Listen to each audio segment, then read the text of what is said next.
The strangers, believe me when I say, loving me is loving danger. Your heart is bound to break. I walk alone in the night, beneath the pale moon. Loving's for the fools, baby, beware of my bite.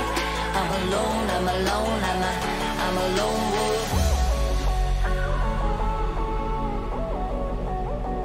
I'm a lone wolf. I'm a lone wolf, I'm a lone wolf, I'm a lone wolf. I'm a lone wolf. I'm a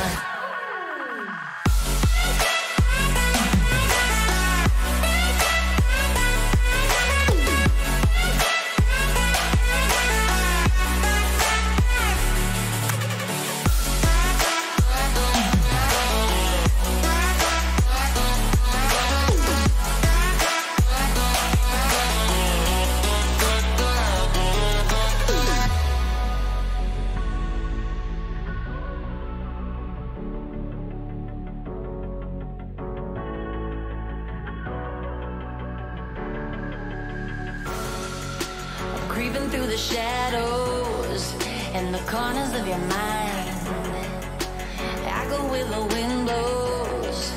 I run but I don't hide. I hear the call of the wild, whispering the name. No, I can't be tamed. My heart belongs to the night. I'm alone, I'm alone, I'm a lone wolf. I'm a lone wolf. I'm a lone wolf. I'm a lone wolf. I'm a lone wolf. I'm a lone wolf. I'm a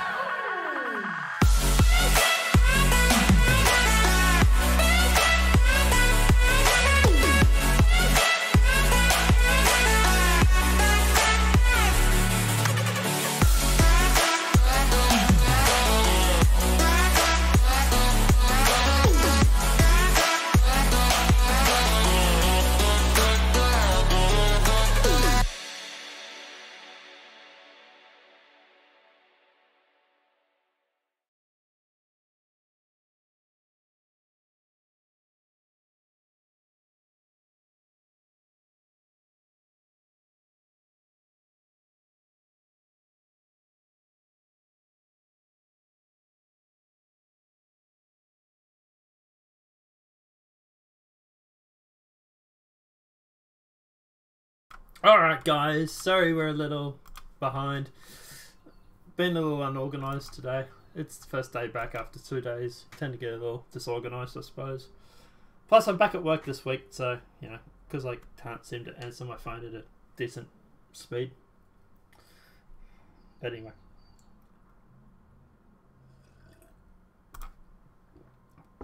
Anyway, let's jump into it. Let's cover the news. While my co-host is apparently not playing Imperium. But anyway. Alright. Let's jump into it. Let's get this shit show on the road, as they would say. Alright. So, Alec Baldwin, do you want to start there, I suppose?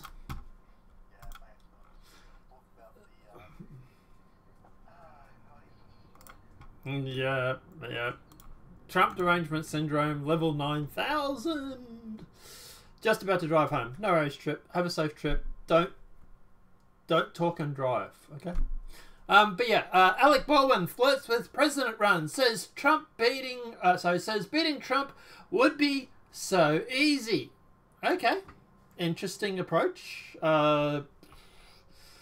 Yeah, I don't want to do the typical leftist thing of, you know, laughing and saying, sure, mate, you run for it. Because, look, at the end of the day, as Trump proved, you know, anybody can win the presidential race. Let's not go discrediting the man. He does have a chance of running for 2020 and possibly winning. I don't want to be like the left and say, you know, he's not going to win because, well, they've made that mistake last time in 2016. But Albert Baldwin, the actor who is well known today for his widely ridiculous impersonations of President Trump, as well as his violent temper, is now considering a run for president. In a Monday morning tweet, Baldwin asked his followers if they would vote for him if he decides to run for president, adding that beating Trump would be so easy. Then again, he wouldn't be the first candidate to take that view. Baldwin added that he wouldn't ask for any more Sorry. Baldwin added that he wouldn't ask for any money, suggesting that he would self-finance his campaign. Which is weird. Isn't that what Trump did for most of it? And yeah. And that I promise I will win. Of course, the actor has no political or government experience to speak of, which is no real big thing because, well, look, at the end of the day, Trump had no government experience, I suppose. But he had some sort of political views and stuff before this, but regardless. But then so's Alec, I suppose. Unless you count his portrayal of CIA Director Alan Hatney in the Mission Impossible movies, and it's not clear exactly what his policy platform would be, aside from Trump bad. Orange man bad. Orange man bad. Baldwin sarcastically added that his tweet saving him millions in polling. What? Baldwin sarcastically added that his tweets save him millions in polling. Okay. This isn't the first time Baldwin has boasted about beating Trump in an election, as The Hill points out. The 61-year-old actor told Howard Stern during an interview last year that if I ran, I would win. Okay, yeah, look, he has a chance of winning. Okay, I'm not going to go through and say that he doesn't, but okay, yeah, I absolutely win. I would absolutely win, Baldwin says, adding that it would be the funniest, most exciting, most crazy campaign. Well, that it would, I suppose. He also once flirted with running for mayor of New York City back in 2011. Trump has mocked Baldwin for his terrible impersonations of the president, once tweeting the actor's dying monarch career was saved by the SNL gig. Of course, with the Democratic field already so crowded, would Baldwin try and seek the nomination, or would he simply pull a Howard Skitz and explore running as an independent? Either way, we're looking forward to Baldwin continually to flirt with the presidential run over the next few months. Okay, now obviously Fox News is covering this because they think it's funny. Alec Baldwin tweets, beating Trump would be so easy if he ran for president. The hot-headed Spain suggested that interested in running for president against Donald Trump in 2020. If I ran for president, would you vote for me? Baldwin began his tweet on Monday. I wouldn't ask for any money. He then said and promised that I will win. Beating Trump would be so easy. So easy, so easy. Now, obviously, Breitbart's also covering it. Alec Baldwin teases presidential run. Beating Trump will be so easy. I don't know. What's your thoughts on this? I think he must really think that running for president is like a script in a movie or something. Like, look. The reality is what's going to hit him, not the outcome of a pre-written script. I think he needs a reality check. Look, at the end of the day, like I said, look, I'm not going to go through and say he doesn't have a chance to win, right? It's 2020. Look, anybody can win it, right? And I don't want to do the Democratic thing where I go through and I laugh and say, you don't have a chance. Because the Democrats did that with Trump. And that was the biggest middle finger was the people gave the multi-million-dollar industry for media was by voting for Trump. I don't want to do that mistake. I don't want to go through and say, you know, lol, you're not going to win, you know, blah, blah, blah. Because at the end of the day, I think that would be doing the exact same thing that they did as a mistake. Let me play the devil's advocate on that, though. Sure. The thing is that with Trump, they had their hands over their faces and their fingers in their ears, ignoring reality. Right. In this particular case, though, Alec Baldwin, the reality would be that he doesn't win because it's already proof in that, which I'm sure you're going to talk about soon. I won't spoil it. There's proof that he doesn't have any kind of audience or backing, right? Well, let's have a look at this. So let's bring up Alec Baldwin's tweet, right? which I haven't done. So let's bring this up, and we'll see how many people like it. Now, obviously, this is not going to go through, and this is not going to count as definite figures or anything like that, right? Yeah, true. Yeah, of course. So, like, obviously, this is just people thinking, yeah, sure, I'll vote for you, and just retweeting it, or whatever it may be. I'm trying to find his Twitter account. Is it that one?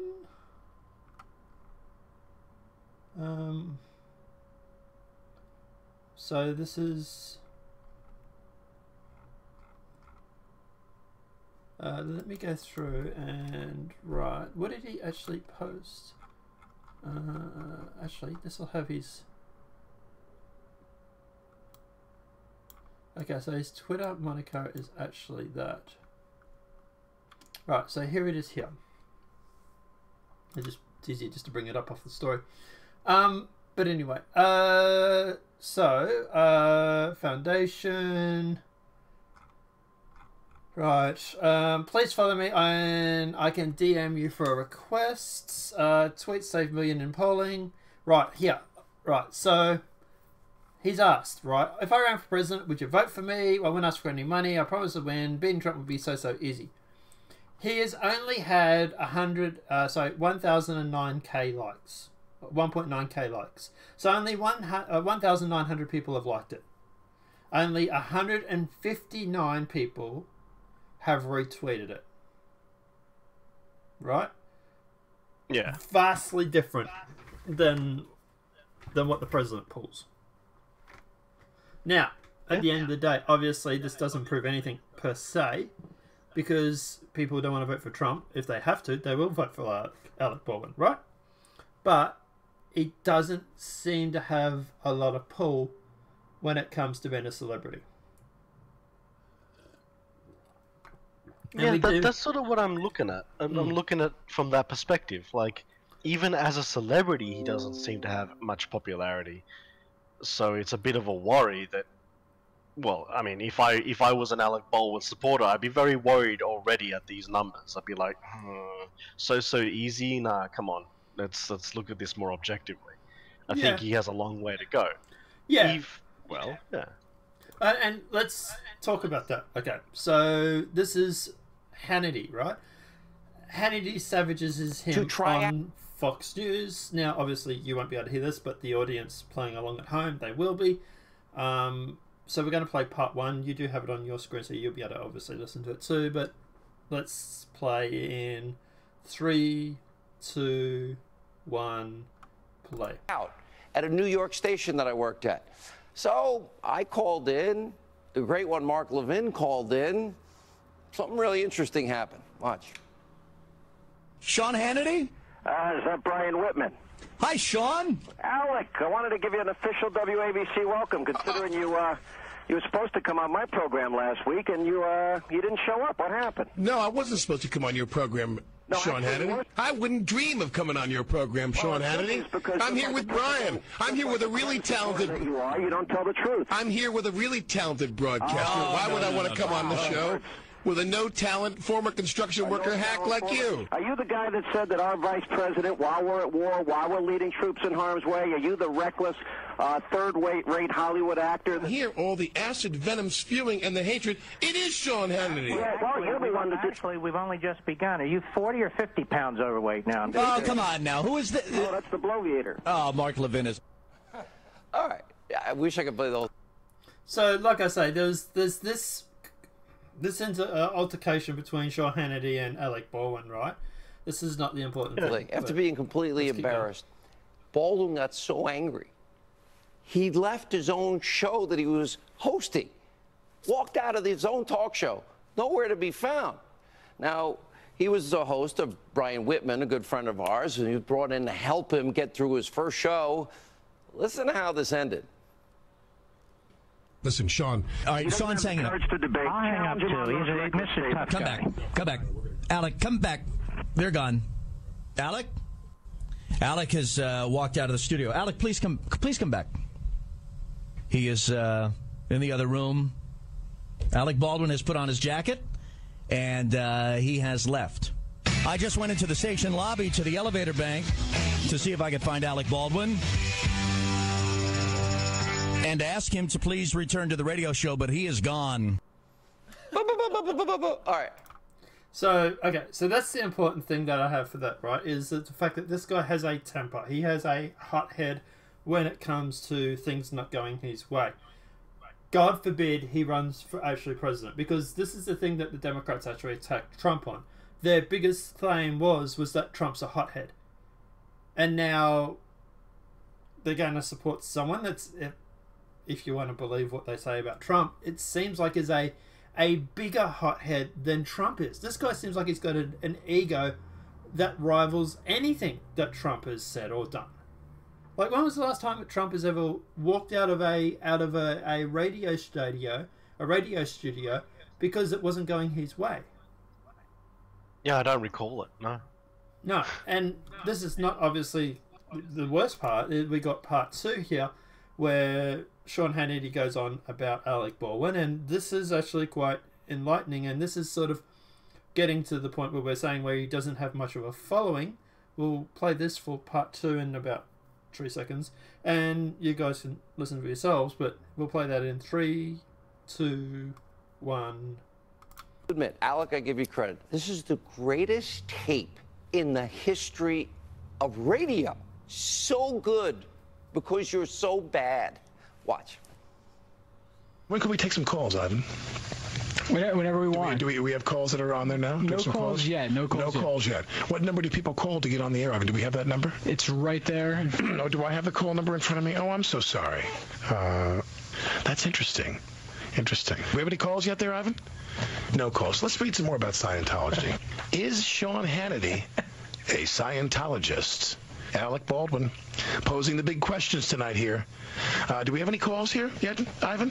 None. Boy, it's just incredible. That was a real tryout. No calls, so eventually he just called his mother to be the caller. And we can't forget ever Alec's lowlifes. And this is only a small sampling. I hope you choke. Thank you. Did you hear what I said? Yeah. Answer me, yes or no? Yes. If you're here when my wife and my kid come out here, you've got a big problem. You know that, don't you? Okay.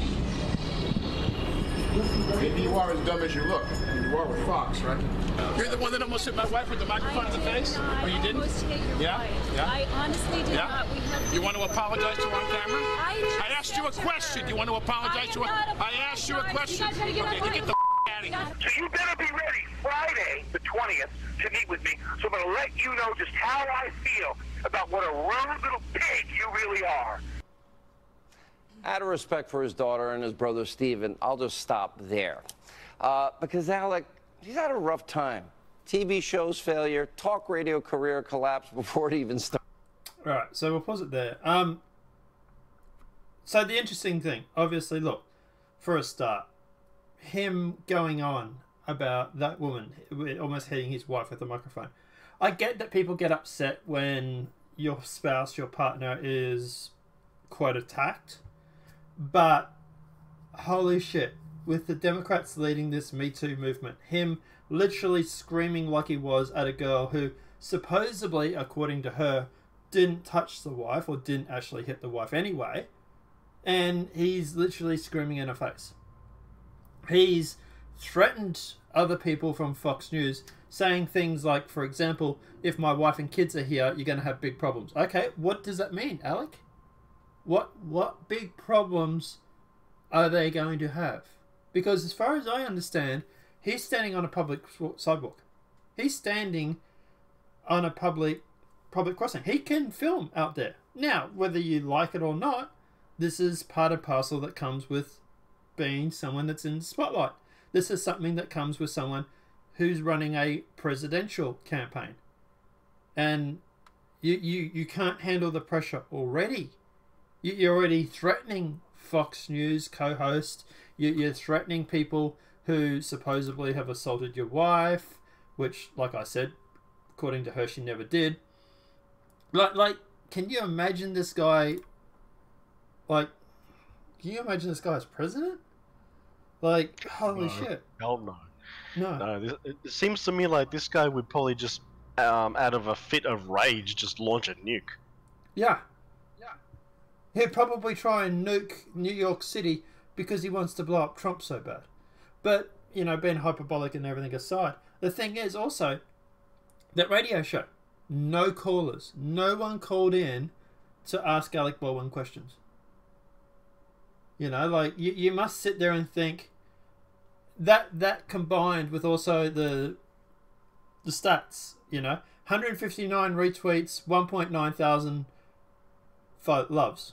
Like, 1,900 people liked your tweet.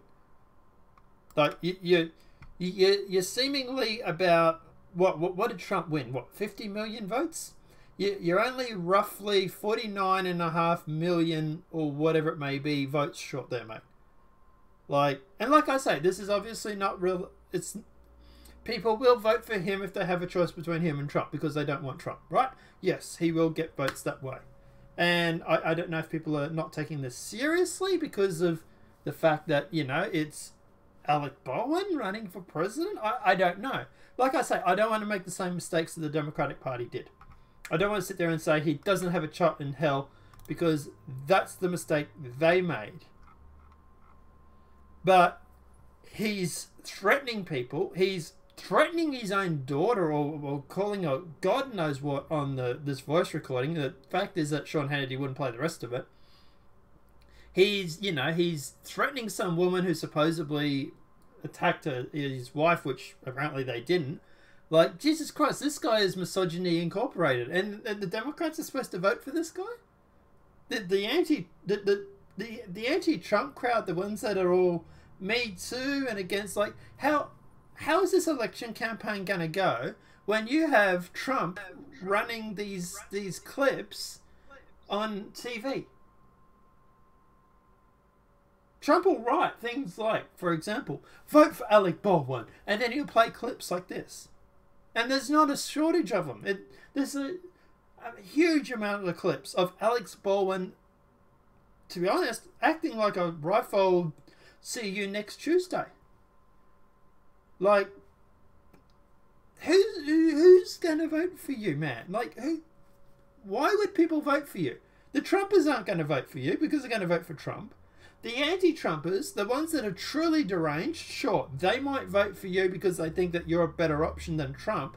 But some of the people on the left, the liberals, the people that are like center left, they're going to look at this and think you're worse than Trump. At least Trump has a history of going through and actually fixing the economy. And he has a track record now. He has 4 years where he's actually done shit. You know, sure, if you're running against him in 2016, you might have had a better chance because Trump hasn't got that previous, look what I've done over the past 4 years of record low unemployment and everything like that to back up his claim. Like, you know, like he was truly a wild horse, so to speak. It was a wild bet. You might have had half a shot then. But, you know, like the Democrats admitted now, Trump is actually going to be harder to beat in 2020 because of the fact that he has this previous experience. The US economy is doing really, really well. The unemployment figures are at, I don't want to say an all-time low because next week it's probably going to be another all-time low. So, you know, that record just keeps smashing itself every time Trump's in power. You know, the relations with North Korea are better than they've ever been in the past 30 to 40 to 50 odd years, whatever it may be. Like, the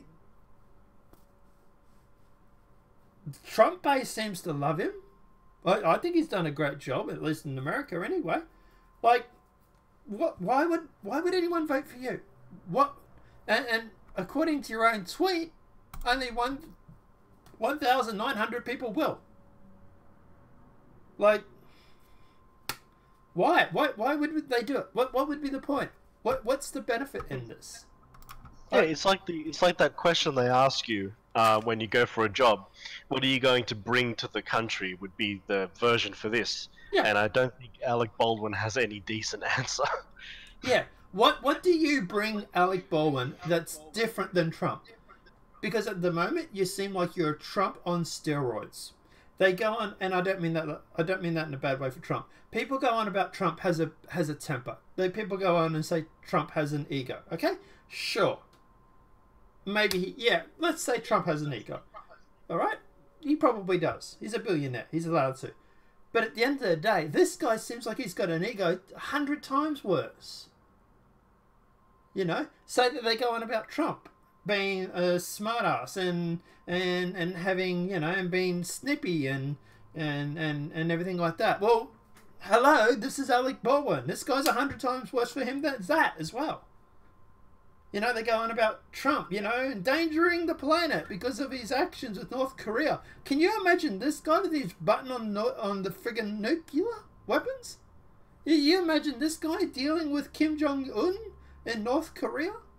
He'll probably fire the nukes first, just because he wanted to turn it into a glass factory. Yeah, exactly. But my question is, man, what are you doing that's so different than Trump? It's the good old adage, I suppose, that people see in people what they hate about themselves. And to me, the thing that Alec Baldwin hates about Trump is the fact that he looks at himself. Thanks, Squirrel Cam. I love the name, by the way. But yeah, Alec Baldwin seems to be... Yeah. Everything that he hates Trump is exactly the way he is. He's Trump on steroids. But, like I said, I don't want to discourage him from running. I don't want to sit here and say he doesn't have no chance of winning, right? Because at the end of the day, they all said that stuff. They all said that exact same stuff about Trump.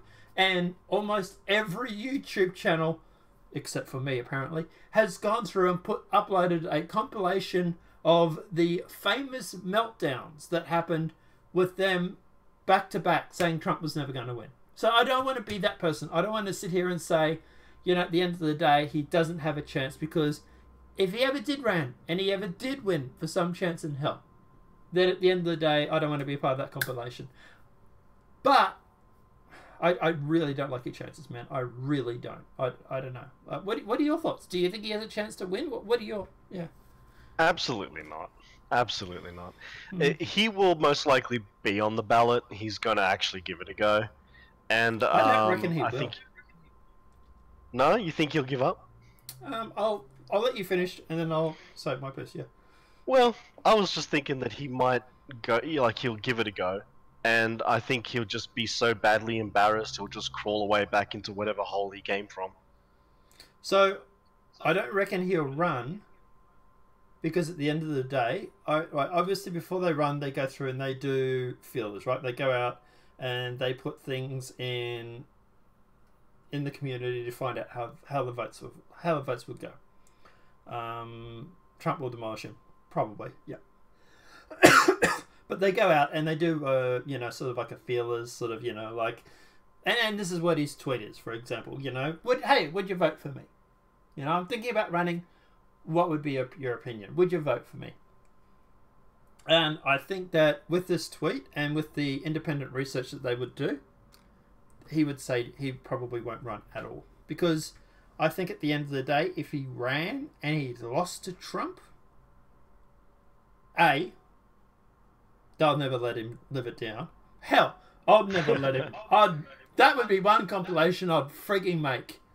But like I say, yeah, he would never live it down. Trump would never let him live it down. And you'd literally have the President of the United States of America tweeting memes about a failed actor who ran for president who also failed. Like, Trump would absolutely wreck him on Twitter if he ran and he lost. So I don't think he would actually run, because I think at the end of the day, he realizes that if he did lose it, there's no coming back. You know? No one would take him serious after this. Absolutely. But, like, I don't even... He is a failed actor at the moment, I do believe. Like, he wasn't in the past. But, like a lot of things, you know, new up-and-comers take the big, you know, the new people get the gigs and they put the bum in the seats, and no one cares about this guy. Another thing he probably needs to realize is that he's not Arnold Schwarzenegger. Arnold Schwarzenegger is still relevant because he actually. Expendables. Yeah, no, it's not just that, but even before that, like, people liked him. He was a hero, a Hollywood hero. What's Alec Baldwin? Alec Baldwin. He's nothing. Well, he's not a nothing. He does have some clout, and he was in the Expendables, I believe, as a CIA whatever guy. But look, at the end of the day, I believe he was in that. But look, at the end of the day, yeah, you're right. He doesn't have the clout that Arnold Schwarzenegger has. Like, to be honest, what I'd like to see run for 2020 is I would like to see maybe Trump Kanye or Trump Arnold. Now, I know Arnold can't run because he's not born in the United States, but someone like that powerhouse duo of, like, celebrities running, and I reckon that would really shake up the establishment. But yeah, I don't think Alec Baldwin, I don't think he can pull it off. I really don't. But hey, look, good luck to him. Hope he does well. But I don't think he'll run, because at the end of the day, he knows if he runs, there's no coming back if he loses. That sort of huge defeat is going to cripple him, his career. He's gonna get flamed by the Trumpers on social media. He's going to have to delete Twitter, everything. He's going to have to disappear. And I don't think he would do that, but yeah. Well, yeah, no one who ever says they will leave the country or delete their social media actually does, unfortunately. I really wish they would. One person did. I can't remember which celebrity it was. Actually left after she said she would leave if Trump won. Was it Molly Cyrus or someone like that? One of them actually did. Yeah. Wow. But yeah, for the most part, you're right. Most people won't. Most people are all talk. They're celebrities. They're Hollywood actors. That's what they all are. But at the end of the day, yeah. Matt Damon left. No, I don't know. Did he? Don't tell me Matt Damon's a freaking anti-Trumper. Actor Matt leaves forever over Trump. Oh God, really? Really, I like Matt Damon. He says he's moving from the US due to Trump's bad policies. Let's bring this up, actually. Goodness me. Yeah, I actually like his movies too, which is really bad. It's okay. Did he come to Australia? Did he school? But yeah, while we wait for that to load. But look, at the end of the day, yeah, obviously, look. Yeah, hardly any of them ever do. There's a few that have, but very few actually have. So, yeah. I thought he went there. I don't know. Did he? It's taking ages to load up because of streaming and because my internet shit. And hey, if at least if Matt Damon came to Australia, he'd be able to raise some awareness on the frigging Australian internet. Maybe that can be the new Bourne film, Bourne Internet Access. But anyway, all right. But yeah, guys, I don't know. Let me know what your thoughts are in the comment section below on this topic. What are your thoughts on Alec Baldwin running as Trump or running against Trump? Do you reckon he has a chance? Personally, I don't like your chances, man. But we'll see what happens. All right, we'll close that because it's not going to load in time anyway. All right, let's jump on to the next story. And since we're talking about Australia and possibly Matt Damon living in Australia, someone will get hurt soon. Farmers warn of violence after vegan protests.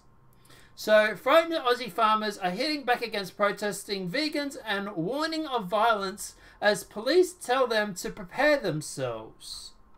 Aussie farmers are taking on social media to vent their fury at protesting vegans and as police tell them to arm themselves with video footage and complain to the police if the activists storm their properties. Agricultural Facebook pages are being bombarded with furious messages from farmers who say they are afraid of being targeted after yesterday's major wave of animal rights protest. One of those making his voices heard is Bumbrick Hayes runner founder Bren Farrell, who takes donated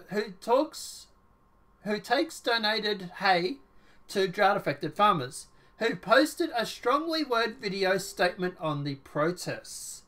Vegans are going bananas. Bollocks left, right, and centre. Flinders Street Station is in chaos. Abattoirs chained up. People locking themselves up here up here, there, and everywhere, he said in the video. I'm just as gobsmacked with some of the bull, S-H-U-I-T, that's coming from these people's mouths as what they're trying to achieve. He said that anonymous vegans called him during the protest and said something that almost made him defecate himself with laughter. The Sheila on the phone goes, so this is really badly written. The Sheila goes, she doesn't like the last post that I've done on Facebook because lettuces have got heartbeats.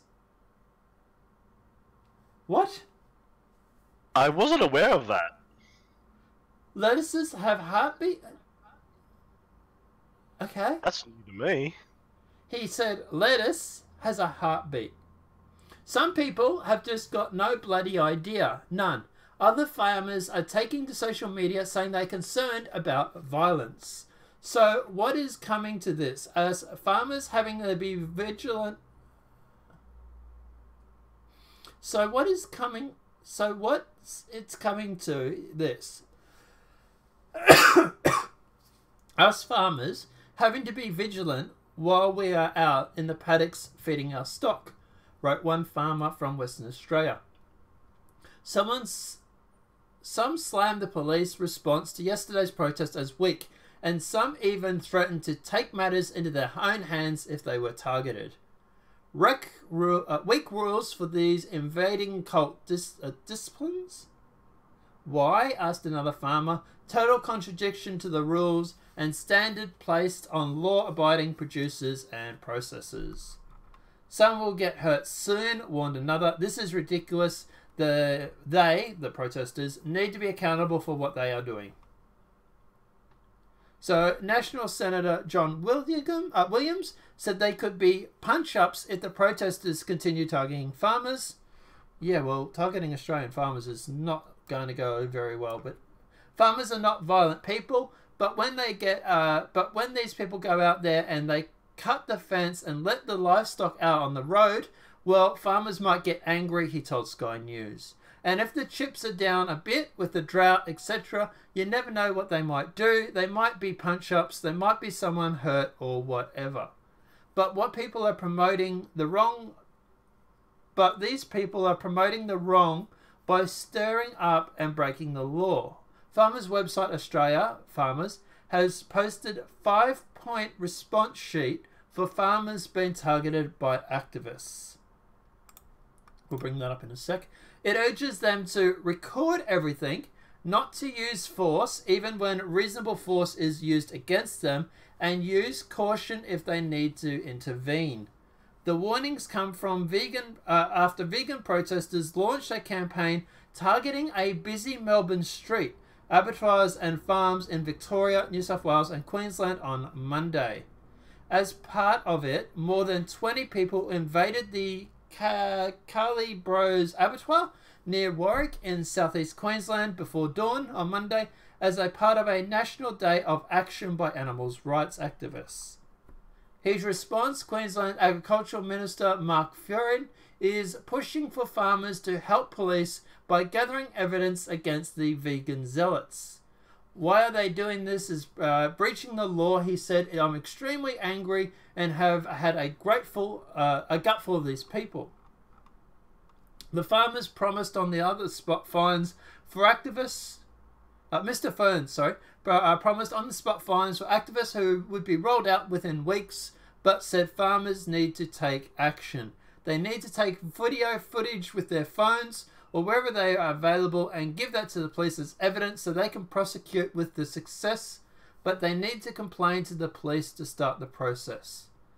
Kappa leader Bob Carter said that vegan activism targeted 2/3 of employment in North Queensland, namely coal, beef and agricultural. Every Australian has the right to put forward his or her point of view, but you have no right to impose your views upon Australians and invade their privacy. If the government can't protect a person's right to privacy, their right to food, their right to the private property, then you're not a government. You're taking your wages under false pretenses. So it does. I agree with a lot of that. These people, they really do need to pay attention. I don't think Australian farmers are going to be pushovers. and another thing is, sometimes they even actually have legal. They have legal firearms. So yeah, well, they can't use the illegal firearms because they're illegal. But a lot of farmers do have firearms too, which obviously could get the situation a whole lot worse. Absolutely. But so here's a photo of them inside the abattoir. They're basically chaining themselves to the machinery and stuff like that. They've obviously changed the privacy laws on Friday, which exposed Aussie Farmers' website to significant penalties for publishing farmers' address and contact details. So that's obviously good. Yeah. Now, there was also something that happened in Melbourne or Sydney. There was a cafe that has been forced to close because of vegan activism. And I'll bring that up if you want to tell us. So what are your thoughts on this part of the story for now? What do you reckon is going to happen with these farmers? Do you reckon the farmers are going to fight back? Do you reckon they're going to get frustrated? Yeah. What do you think? Yeah, absolutely they are. If these because again, these vegans are insane. Everyone knows it. I don't think anyone's going to be on their side other than other vegans, and even then, you can see some vegans are starting to kind of turn on the crazy, like get away from it. No, they keep pushing their boundaries, releasing cows and all these things. Yeah, things will get bad. And I think that for the most part, Australians will be on the farmer's side because people are also willing to stand against the government and other institutions protecting the farmers. So there's no reason why people would change that now. Alright, so the information I have, they've forced a gypsy goat. The scum have forced gypsy goat to close. Now, it was a gypsy goat. Let me just look this up. G-I-P-P Y goat to close. My understanding was this was a restaurant. The Gypsy Goat Cafe. Here it is here. Here's the link here. So let's bring this up. Because it's actually linked to what we're actually talking about right now. Yeah. Right. Okay. So, Gypsy Goat Cafe closes amid constant vegan activism abuse. Gypsy Goat Cafe will close for the last time within hours, with the owners blaming constant harassment by abusive vegan activists.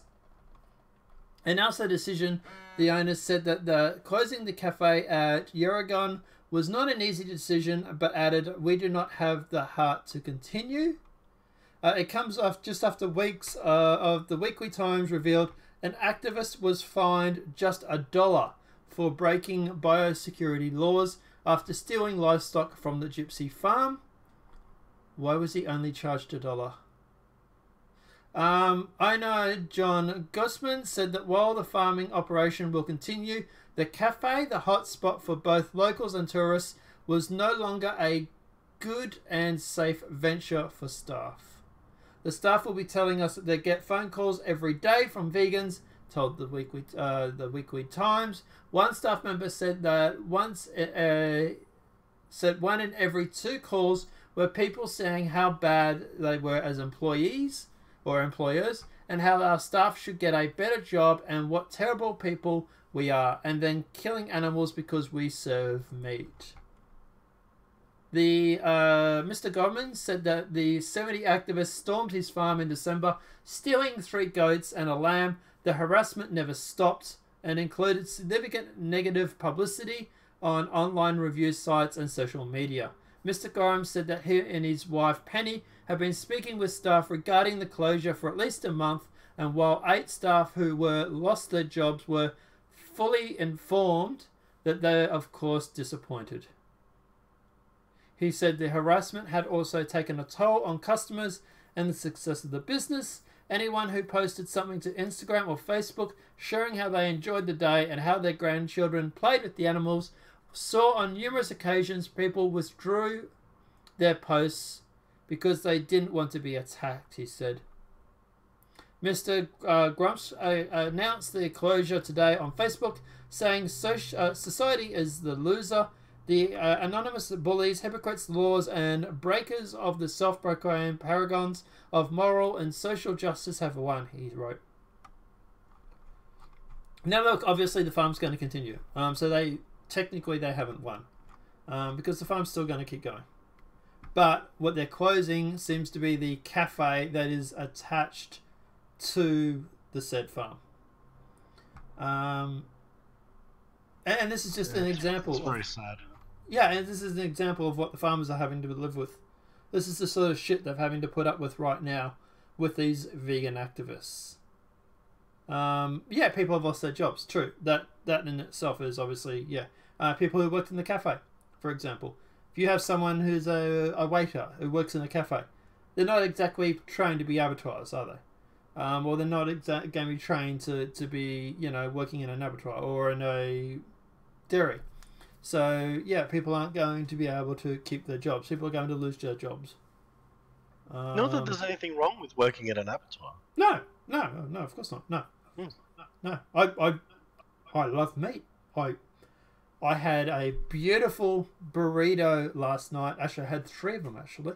Nice. Yeah, I tell you, and that meat, I was just, it was so tender. It was so beautiful. But yeah, look, at the end of the day, you know, just to really stir up the vegans, obviously. But look, at the end of the day, obviously, yeah, this is what they have to live with. This is the sort of shit that farmers are putting up with. Now, my question regarding this is, why was this guy only charged $1 for stealing the goats? And why is the police, like, what's the police response? Record them and we'll arrest them. Okay, but if they're wearing balaclavas and stuff like that, how are you going to identify them? Who exactly are you going to identify when they're covering themselves up with, like, balaclavas and shit? And that's what they'll do. They'll romp up to pre-dawn raids with balaclavas. And they'll get out of there before the cops turn up. If the farmers have any cameras, any security, and I think that's part of the problem, though, if they can afford it. They normally do. The thing is too, is if they are wearing balaclavas, all the police need to do, if there's a pattern, is just stake out for a while and not charge them $1 for the crime. Put, like, I don't know, community service, maybe $400-500 fines. Charge them with theft. Like, actual theft. No, fuck it. Charge him $1,000. Charge him $3,000. Charge him some obscene amount of money so that these see you next Tuesdays have to go through and pay and think, holy shit, this publicity stunt has just cost me $3,000. I'll tell you now, you start doing that shit, they will soon stop. That is true. They would stop if it got that expensive. I imagine so. Yeah. But but then they're insane. Is really half the problem too. These people are insane. Like, what is their problem with meat? Like, you know, you realize too that if you actually look into vegan claims, most of it is actually not true. No. What they're saying, it's not true.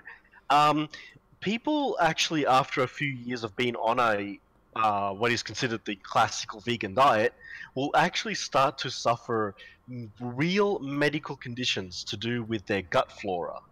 Yeah. And they actually lose weight. They become very sick, lose Anemia. strength. They get anemic as well. I don't remember the name of the condition that affects their gut flora and their intestines, but from my understanding, it can actually lead to death if not treated for too long. Antibiotics are also not getting all, we understand that antibiotics are becoming a bit of a problem in this day and age with the superbugs. And God forbid that the vegans cause a superbug version of one of these things, because we've got enough problems. Well, and this is obviously at the end of the day, look, regardless of the side effects, and look, I've known people that, look, I have a brother. He dated a girl that was a vegan, and well, I used to have a cat. I used to have a cat that had one eye, a bell, and yeah, he used to, like, I grew up on acreage, like out in the suburbs sort of thing, right, where we had acreage, we had area to roam. Anyway, he had one eye, he had a bell, he has no depth perception, right, because he was the 9th one in the litter or whatever it was, and they get deformity, and he was born with no eye, so he has no depth perception, and he used to go and hunt birds, and we used to watch him. We used to, like, he'll do it out in the front, like the birds would come down, like, to try and pick the bugs and everything out of the ground and everything like that, and you'd see him sneaking along, like being a statue when they look, and trying to sneak up on them. And he used to get a few of them. Actually, he does better than the cat that I've got now, which, by the way, is asleep on my bed. Go figure. But he does better than the cat that I've got now. And this cat I've got now has got 2 eyes. So it obviously didn't affect him that much. So a cat with 1 eye, a bell, no depth perception, used to go through and probably get a bird every month, 2 months, 3 months, whatever it may be, right? Nice. And she used to go on about it. She used to complain about it. And my response was that if a cat with 1 eye, no depth perception, and a bell can manage to still get a bird, he can have that little shit. He can have that, but I'm not going to take that little birdie away from that cat, because he's seriously paddling shit up creek. So, good on him for doing it in the first place. Plus, he's also probably doing a pretty good thing for the bird population by wiping out the ones that are too stupid to get out of the frigging way. So, it's like Exactly. evolution. Yeah, evolution, right? But, she used to, when she used to see him do it, she used to run up and scare the birds away. And I used to get the shits with her doing it, because I'm thinking, it's natural. It's natural. If we weren't there and he was a feral cat, he would be doing it. Right? Yeah. Sometimes they have to eat. Yeah. Well, he had cat food, and it's a natural instinct to hunt. But anyway, this is the sort of vegan sort of mentality that some of them have. Now, obviously, at the end of the day, vegans will turn around and say, oh, you can take multivitamins and everything now to obviously encourage your vitamins and to replace what you're not getting from meat, which is obviously true. I take a multivitamin twice a day. But at the end of the day, and I'm not vegan, don't worry, but I was going to say, but at the end of the day, where do your vitamins come from? What minerals are in your vitamins that you're so desperate to, and apparently according to these guys now, lettuces have heartbeats. Like, yeah, what are we gonna eat? Yeah, well, veganism, the great purge that will end up wiping out society because we'll be too afraid to eat anything. Now, here's a crazy one for you. So, what's the biggest claim that they have against meat that you can think of? What's the one that comes straight to mind first? Animal cruelty. Oh, okay. Well, gosh, try again. Was that the wrong answer? It doesn't work by narrative. Okay. But yeah, I don't know. It's environmental impact. Environmental impact. Yeah. To me, that's. But that's a lot of crap. But that's a lot of crap because I know farmers. Well, Well, yeah. Well, here's the thing. Their narrative is environmental impact. Well, get this right. They have to import certain fruits and vegetables out of season, and then that causes a lot of carbon emissions from transportation systems. Yeah. And then the second thing about it too is that by increasing the food intake from fruits and mostly vegetables, you increase the amount of farming required for vegetables. Now, the environmental impact on that is as high, especially when it comes to the effects of um, small creatures, habitats. Because as you have to turn normal land into farming land, you displace creatures, and then you decimate creatures because of pesticides and picking machines that they use, which indiscriminately don't just pick up the fruit and vegetables, but also insects and rodents that are living in the fields. Yeah, we were actually talk about that. We were actually talking about this. Well, was it Saturday, Sunday, or whatever? That fruits and veg at farms and stuff like that actually wash their fruit because the machinery goes through and it'll pick the corn, for example, but it'll also pick up the field rats that are in there and it grinds it all up. So disgusting. So that's why they have to go through and they generally will clean up. Now, I don't know how true this is. I think it was something you were saying. But at the end of the day, it's sort of like, yeah, well, it makes sense. You've got these great big harvesters that are harvesting all these fruits and vegetables and everything like that, that to them, a rat is just something else to pick up. So... Yeah. Yeah. They don't talk about this in the vegan community. Small animals are killed every day harvesting vegetables. Yeah, exactly. That's what we're just saying, yeah. Sorry, what were you going to say? No, it was just exactly that, yeah. But yeah, look, I know farmers, and look, at the end of the day, I don't know, do we sort of need some, like, and this is the thing with Australia, right? I would very much like Australia to bring in laws where you can defend your own property. That to me would stop this problem once and for all. If you allow people to defend their own property, whether it be farmers or homeowners or whatever it may be, if someone comes to break into my home, right, and I hit him with a baseball bat, I can get charged with assault.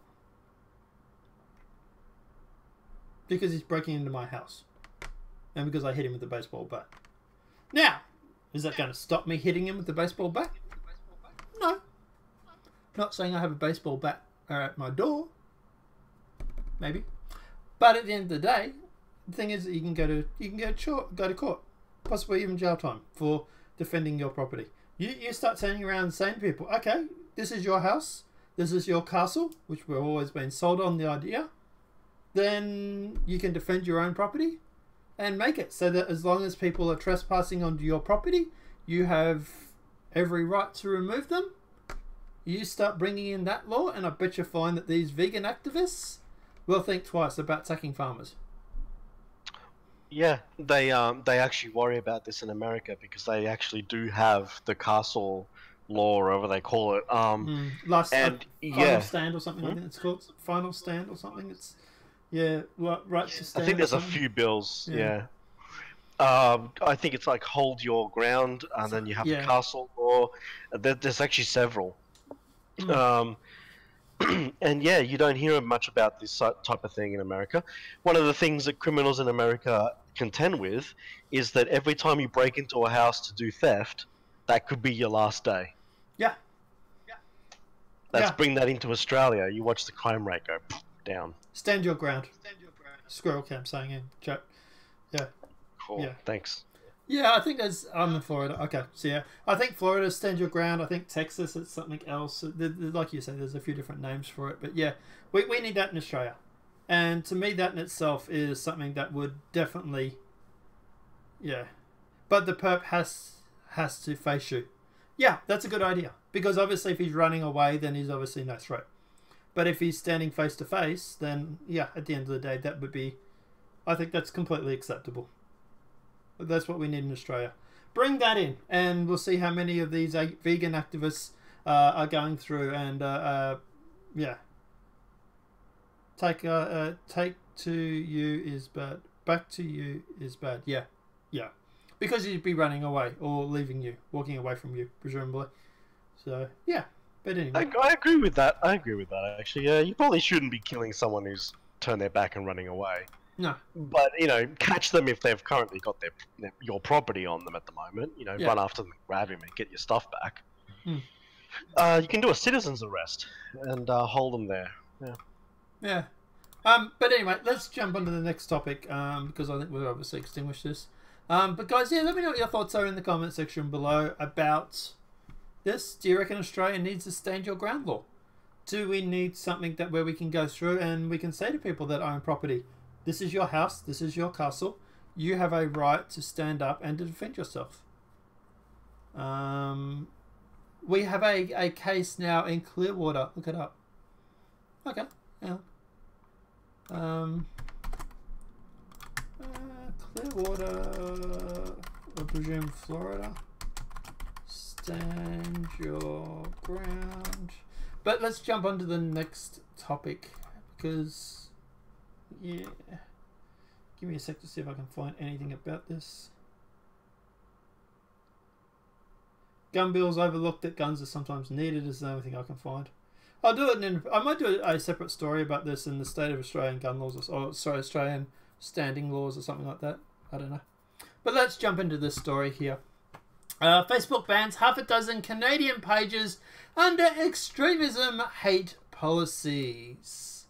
And we do have a bit of a long discussion about this, or not long, but yeah. Watch far-right radicalism and extremist views are festering the chat rooms on social media across the internet. They're presenting a false narratives, really, that as objectively reality, and sometimes mainstream political leaders are implying endorsing them by looking at the other way. I think that's a load of crap. If someone's presenting a false narrative, then it's easy to debunk it, right? Absolutely, I agree. Yeah, so if it's a false narrative, why don't you just debunk it? Why do you need to ban them from the website? Half a dozen Canadian Facebook pages were taken down Monday as the social media company says it was enforcing policies on extremist content and hate groups. Now, obviously, this is globalnews.ca, so this is part of the establishment, so yeah.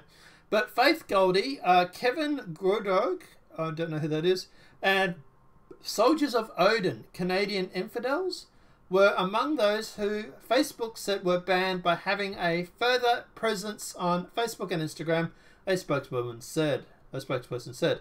Also banned were Canadian Nationalist Front, Aryan Strike Force, and Wolves of Odin. The company also said it would remove affiliate representation to these entities, including link pages and groups. Faith Goldie is a Zionist, isn't she? I believe so, yes. I could confirm it if you'd like. No, I already know the answer to that question. But so they're claiming that she's a white nationalist? She's not. No. No. She was on a show that you could probably legitimately call that. However, being on a show does not mean that you represent everything the show says or does. No, we've had Bomb Islam on this show. Yes, we have, yeah. But you reckon I agree with Bomb Islam? Have you seen me and Bomb go at the debate? Oh, yeah. Yeah, if you were in an actual room, I would honestly think that a dog and a squirrel would probably be less fighting. I'd say 2 dogs. I would say 2 dogs. Not a squirrel. Well, I don't know. Have you seen a squirrel go at it? Yeah, but I don't think it... Yeah, but you know what I mean. No squirrel. No squirrel. two red pandas fighting it out. But like I said, look at the end of the day, yeah, me and Bomb Islam. Look, I like Bomb Islam, right? Him and I have, you know, look, I'd want to go to America. I want to meet Bomb Islam, and I'll go shooting with him. Right? It'd be fun. But at the end of the day, him and I have very different debates. It's the same as people. We have other people that I've had discussions with, where you've been present, and you've heard me and him go at it. You're saying I agree with them because I've had him on the show? I don't think Luke's actually been on the show, but yeah. You know, another thing too is that the very thing of certain shows is to debate. Yeah. It actually is to bring people who don't agree. Yeah. They're insane, man. They're insane. This is what the show was originally designed to be, was an open forum where people can debate. The only problem is that I can't get leftists to turn up.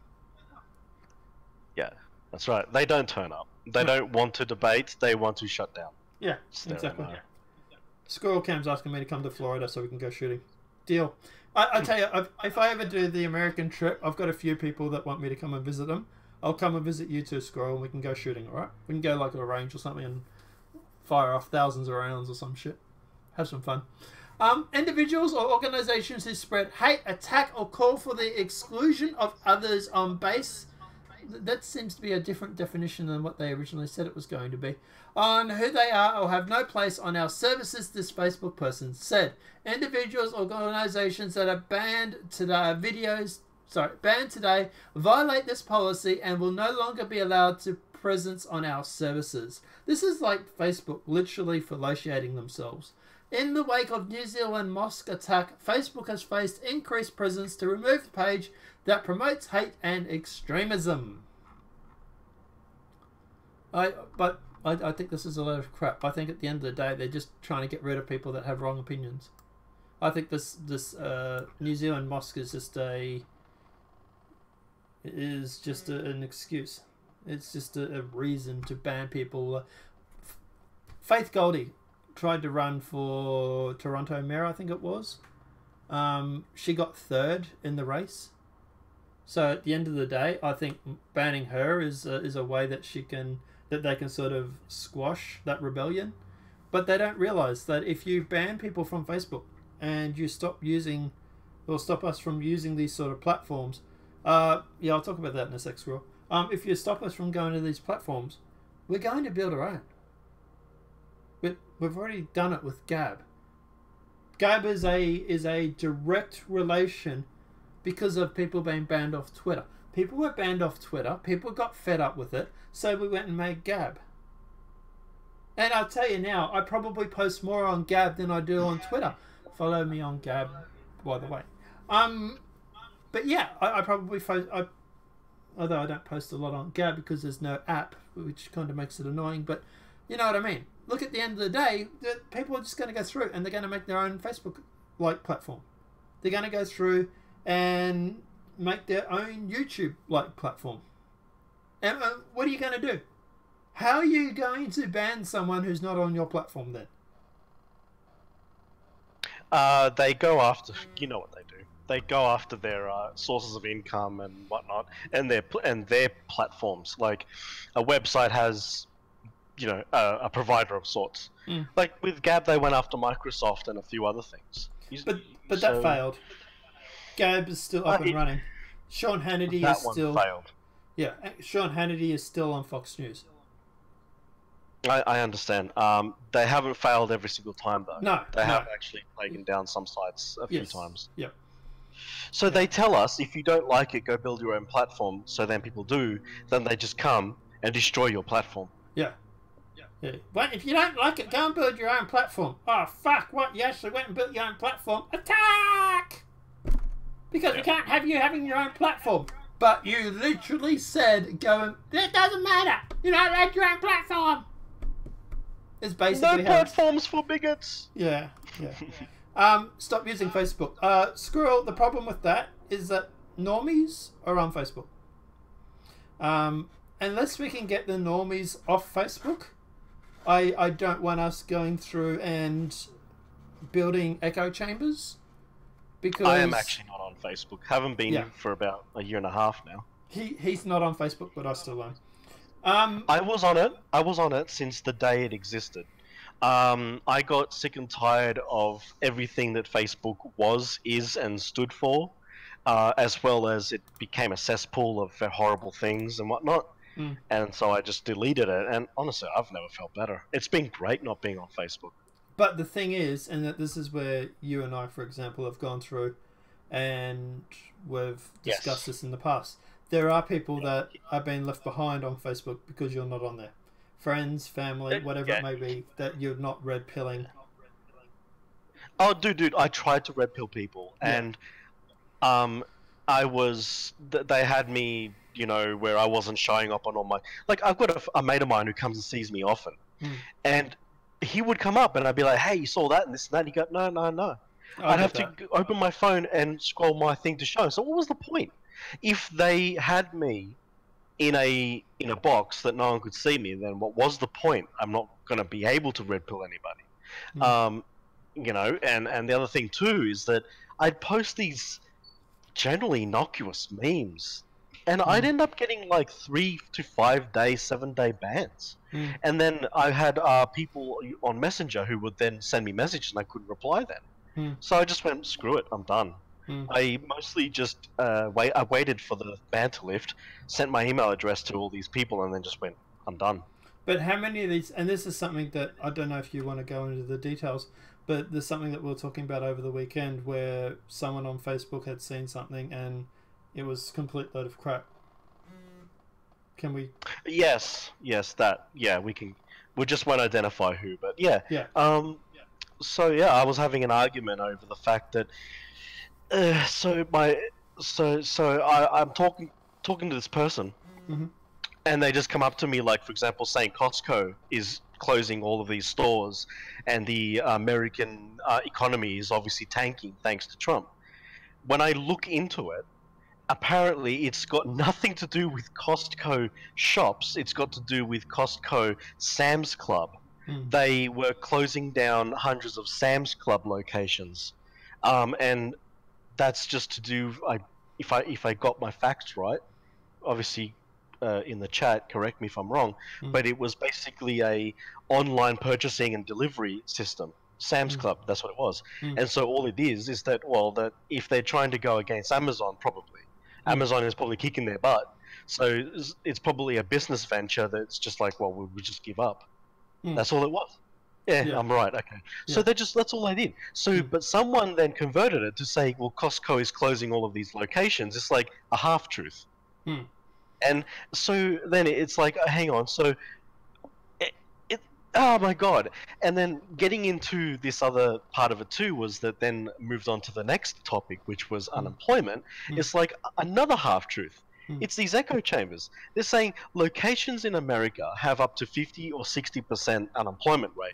That can also be said about Australia, but what they're not telling you is that these are tiny little pockets of locations that are just doing bad and have nothing to do with Trump, either because local mining has stopped happening in the area, or it's just that the area has always been a outback area that has always had this issue.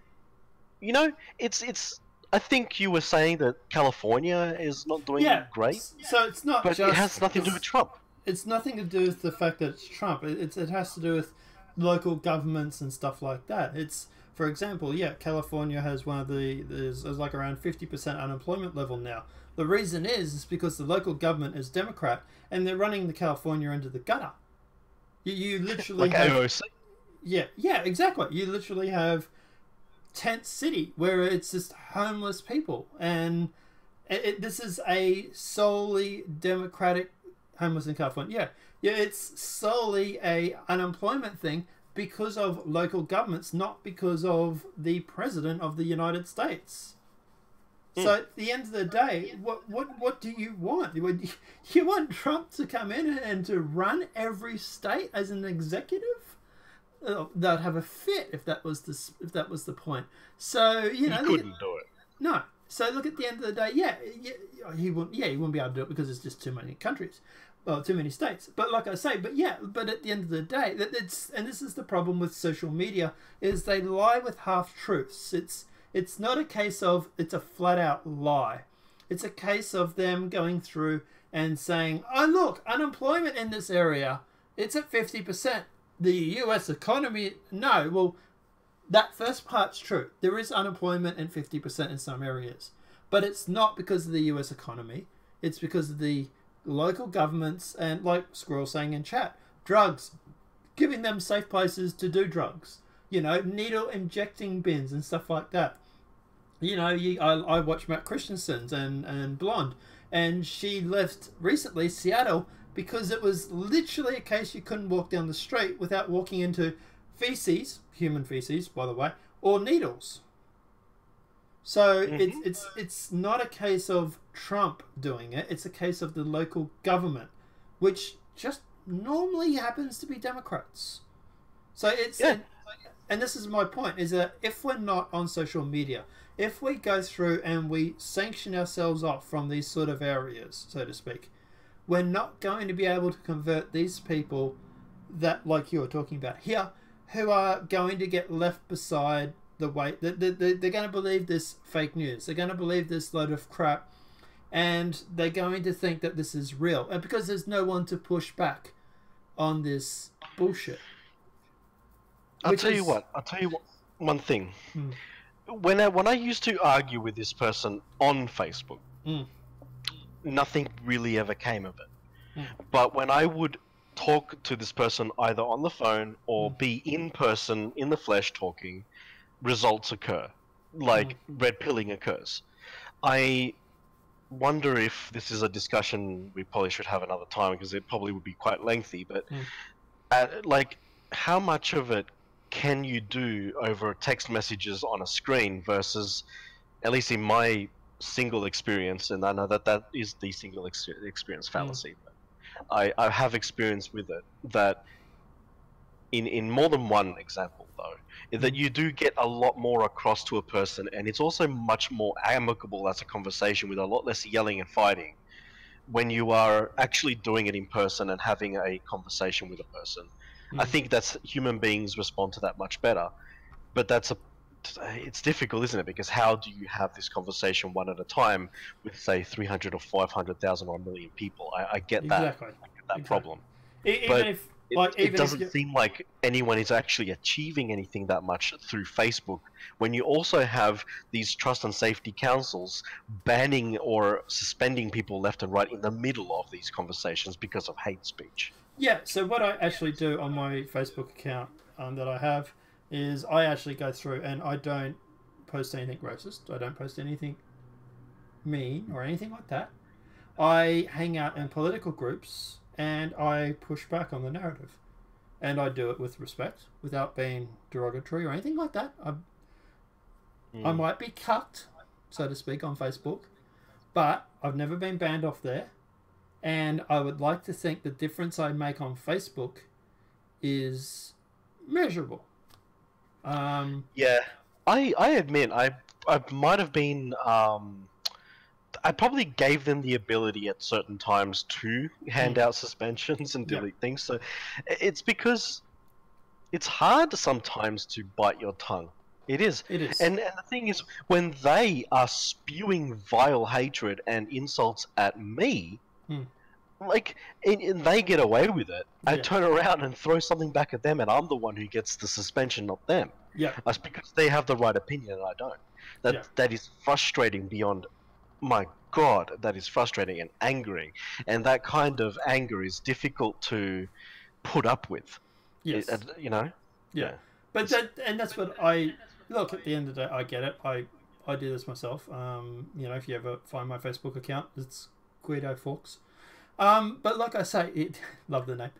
But but yeah, it's actually a play off Guy Fawkes, who's the British guy who tried to blow up Parliament. But like I say, yeah, at the end of the day, I just try and debate people in these political spheres, and I know there is one guy that I debate who is literally a Russian bot, because his responses are always the same. There's always the exact same response, like it's copy paste. And I've called him out. I've said, do you have any ties to Russia or Russian bots farms? And he refuses to answer the question.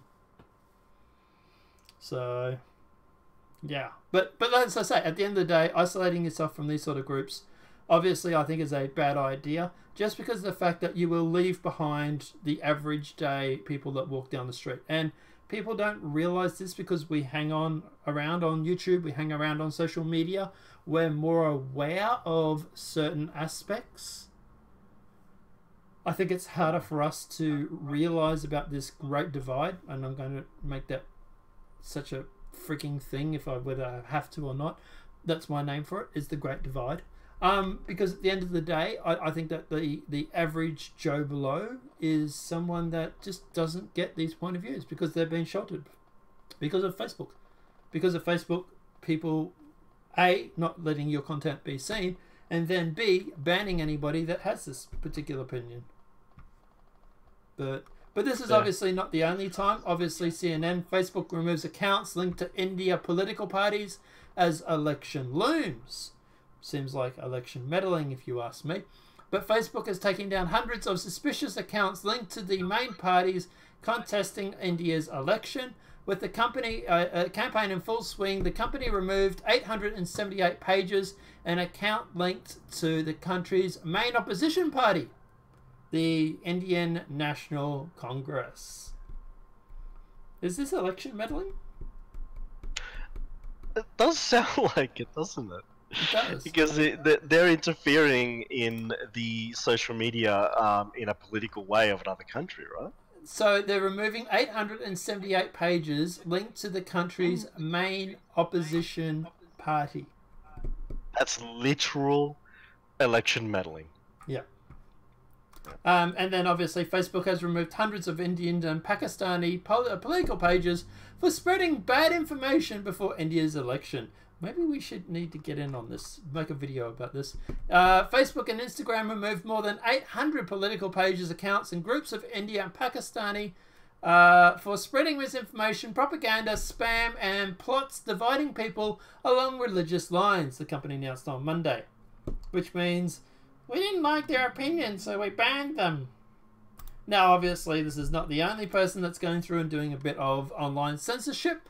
Amazon is a digital book burning spree.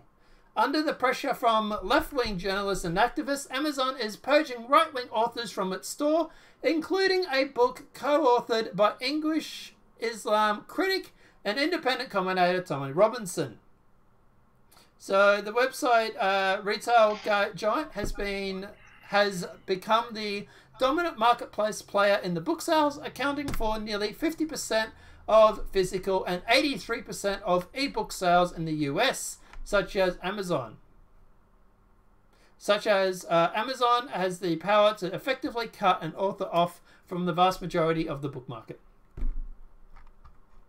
It seems to me like if anybody was a conspiracy theorist, that at the end of the day, this is seemingly a plan where they go through, they build up their company, they pretend to be for free speech, and then when they get to the majority of the market share, they start affecting their laws and legislation. Almost sounds very similar to another something else as well. Yeah. Twitter. Yep. Exactly. Don't be evil. All right, now we can be evil. Yeah, don't be evil until we own 50% of the market share. Then we can be evil. Woohoo! Yeah. All right. But yeah, look, at the end of the day, obviously, look, I'm against all this censorship. I don't care if you're left or right wing. I don't care. I think everybody should have their opinion. And at the end of the day, I think what Facebook is doing is not only election meddling, but is wrong. And I think what Amazon is doing is also wrong as well. I think everybody should have the right. I think you should be able to go in and buy Mein Kampf or whatever it may be from a bookstore. Because at the end of the day, those sort of books, you learn from your history mistakes. And I just realised I probably shouldn't have put a big pause between those two sentences because it'll be taken out of context one day. But anyway. But yeah, people learn from their mistakes. If we can't learn from history, then exactly at the end of the day, what's the point? What's the point in learn if you don't learn from history? So I think, yeah, you should be able to go in, you should be able to buy Mein Kampf, you should be able to buy the Bible, you should be able to buy the Quran, you should be able to buy whatever you want. Because at the end of the day, it's through history that we learn. I would even say Karl Marx, put his books in there as well. Put everything in there. And at the end of the day, people will learn from mistakes. But regardless. Let us know what your thoughts are in the comment section below regarding this topic and the things that we've talked about Facebook and with Amazon. Let me know what their thoughts are in the comment section below. Alright, so moving on to Chicago. And the 24 shootings, 5 murders reported in one weekend in Chicago, apparently. Wow. Chicago saw a spike in gun crime over the weekend with 24 shootings and 5 murders reported, including a disturbance at a baby shower that left one child critically wounded. The incidents took place from 6 p.m. Friday through to Sunday evening, as reported by CNN and confirmed by the Chicago Police Department, is an increase from the same time as last year when police reported 18 shootings and 4 murders over the same period. So nothing special, actually. Well, no, it's getting higher. And at the end of the day, obviously, look, we're coming into summer over there. So at the end of the day, this is obviously going to, cause problems because people get hot, they get bothered, they get easily aggressive. The baby shower shooting occurred Sunday during a party in the front yard of an Inglewood home. 2 men approached the gathering and allegedly opened fire, wounding 2 children, 1 critically. Chicago Sun-Times reported both were reported to be in a stable condition. The shooter fled on foot, according to the police, and the matter is now under investigation. Now, my understanding is that Chicago is a democratic city. And yes. And doesn't Chicago... They have a lot of gun laws, don't they? Doesn't Chicago have a lot of gun laws? I was just about to say that. So... Do gun laws work? Apparently. No, I thought they did. That's what they keep telling us. Yeah, they keep saying that these gun laws stop people from getting guns and shooting people, don't they? They do. I wonder if they can make a statement on this and sort of explain what's going on, because this must be an anomaly. Gun laws work, surely. Yeah. But Jesse is free. Yeah, true. Yeah. And look, at the end of the day, my question about this is, so when are these new gun laws that you guys have, when are they going to take place? When are they going to kick in? What is exactly that the left are planning to do regarding all this situation? Because at the moment, this seems like it's way out of control. Yeah. But, don't worry. But Jesse is free still. There is... I don't know if you would touch on this, but is there any information about the actual shooters themselves? Details. I was wondering that. I was wondering that myself, actually. I wasn't going to say it, though. But, okay. So, guys, I'm probably going to make another video about this, and we're probably going to have a discussion about this. With the way YouTube is at the moment, we are being demonetized literally like never forever. To be honest, out of 30 videos, I had about 3 or 4 that were monetized. Now, I don't care about the money. It's not about the money. But the thing is that demonetized videos don't get recommended. They don't show up in news feeds, and they don't show up in notifications, which is why a lot of people say they don't get notified about our videos. So at the end of the day, we're going to try and be a little more PC as much as we can be. We're still going to cover the big news. We're still going to cover the heavy topics and everything like that. It just might mean that they'd be in a separate video, maybe. But at the end of the day, these hour-long, and I use a quote for hour-long shows, because they tend to be about 2 hours. These hour-long shows, we're trying to cover more PC-friendly. And this is something that Sat and I have talked about over the weekend, just to see how it goes. But don't worry, we're still going to cover the topics. We're still going to cover all the naughty incidences. We're just going to try not to swear so much, and just try and... Yeah. But we're going to use, like... I don't want to say dog whistles, but we're going to use sort of, abbreviations or maybe even... Yeah. Like...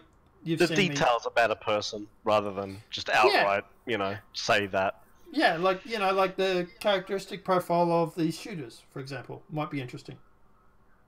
Yes, absolutely. That's yeah, but in Chicago especially. Like, you know, like considering the photo that's right there, that might be an interesting characteristic. Just saying. I'll just leave that on the screen for a couple of seconds. So you get the idea. But yeah, guys, let me know what your thoughts are in the comment section below.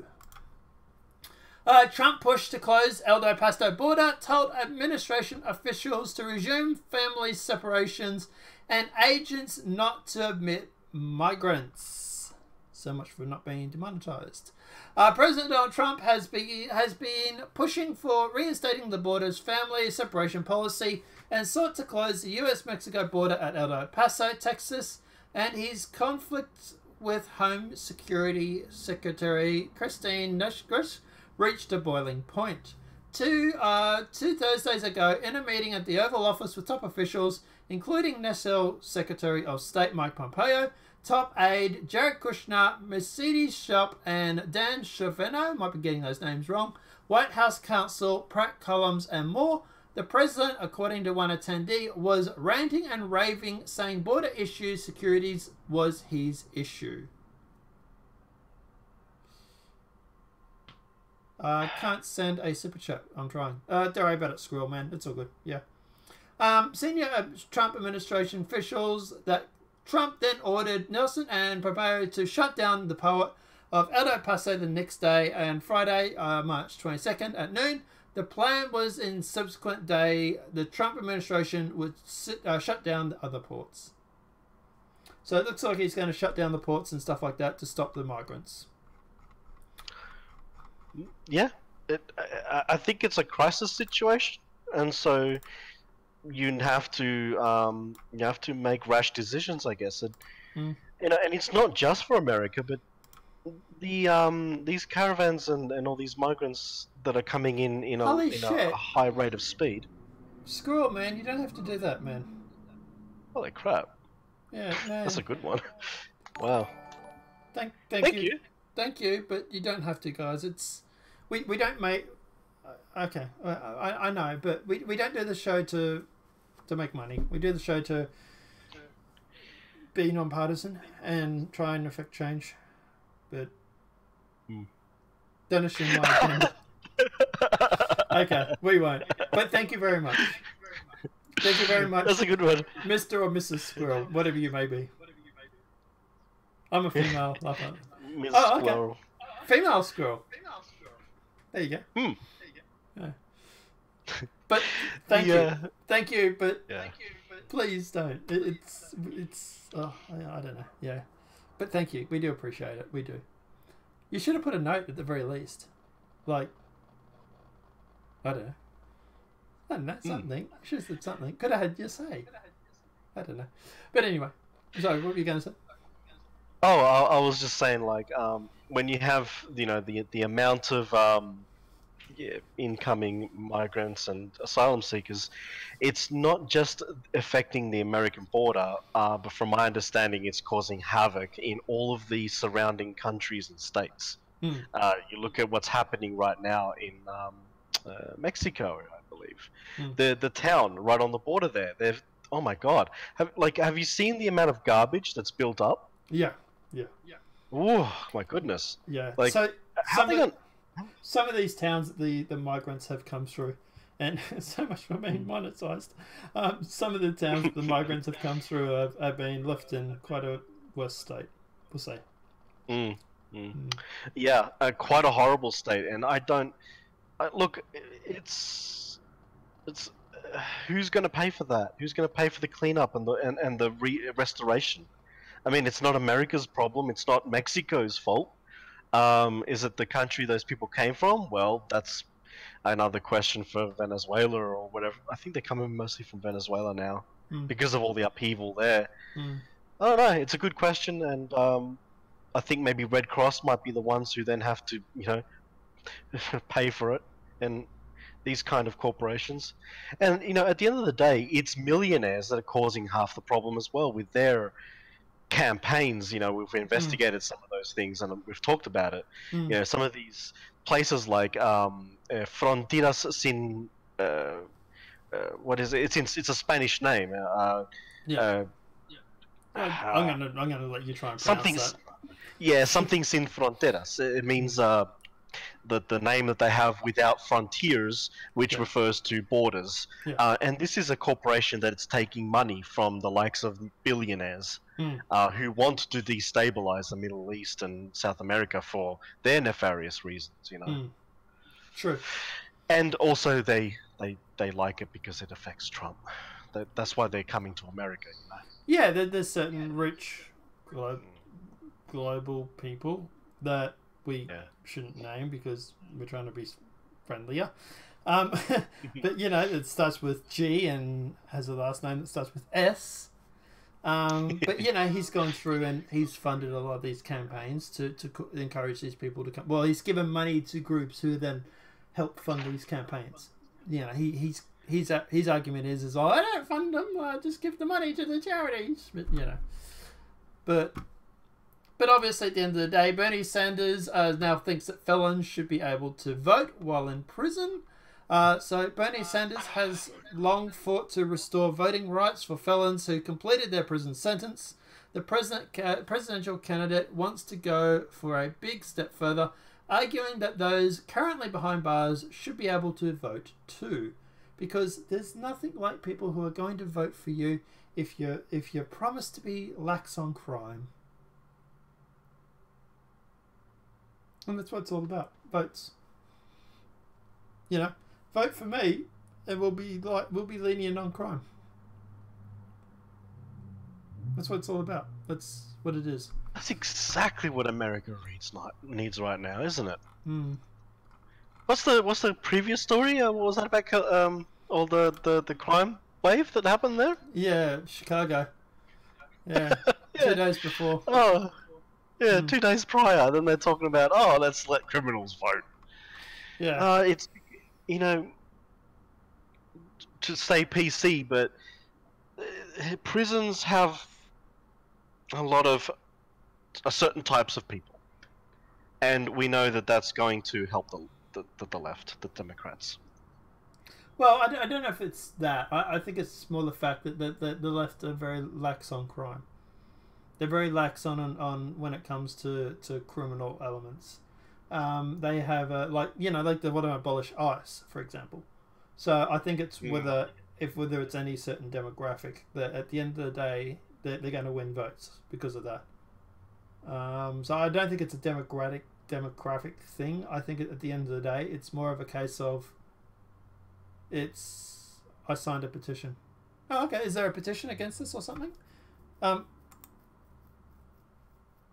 Let me give you mod for a sec.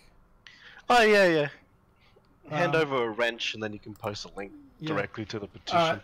So you know a mod for a sec, Squirrel. If you want to post it in the chat, we should be able to have a look at it.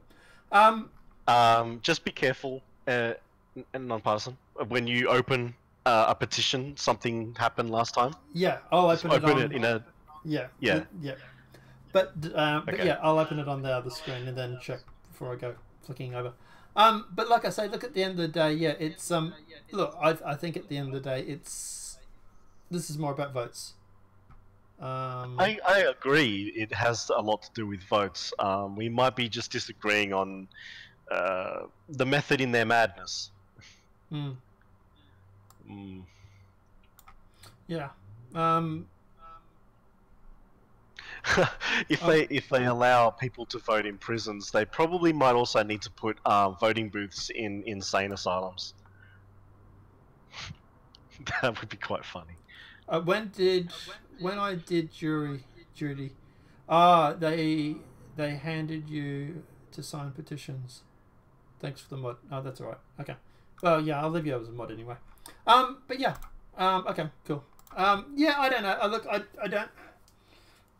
I don't know how I feel about people that are criminals going through and being given the right to vote. I think it's an easy way for people to go through into sort of election meddle. Yeah. I actually wonder if you're a felon or ex-felon in Australia, can you vote?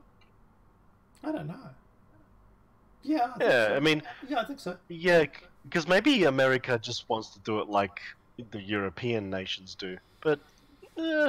Well, I don't know. I think it makes sense. You should probably not let criminals vote. They want illegals to vote. Yeah, I'm against illegals voting, Squirrel, generally, because at the end of the day, I think I draw the line at the end of the day. To affect your country, you have to be an Australian citizen. You have to be a citizen of that country to affect change.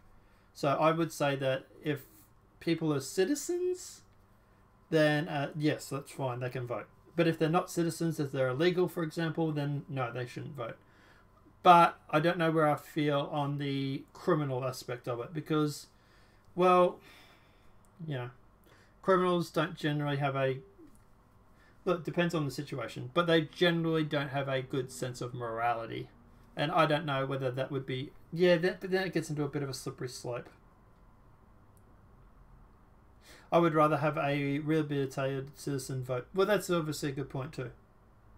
Yeah, I would have a rehabilitated citizen vote over a illegal immigrant any day. But yeah, Corey. That's interesting. Yeah, that's actually not a bad idea. I mean, if you're just out of jail, no, you can't vote. But then you could probably be like, okay, have you held a job for this time, and blah blah blah blah. Yeah, but then if you start getting into a slippery slope with that, because of at the end of the day, like for example, okay, so if we're going to start purity testing people for votes, for example, yeah, that's a bit of a slippery slope too. So yeah, I don't know. Maybe we should let the felons vote. I don't know. I just worry that it might be a way of buying off the votes. Might be a way of, hey, look, we'll go light on crime, and well, that tends to lead a bad example.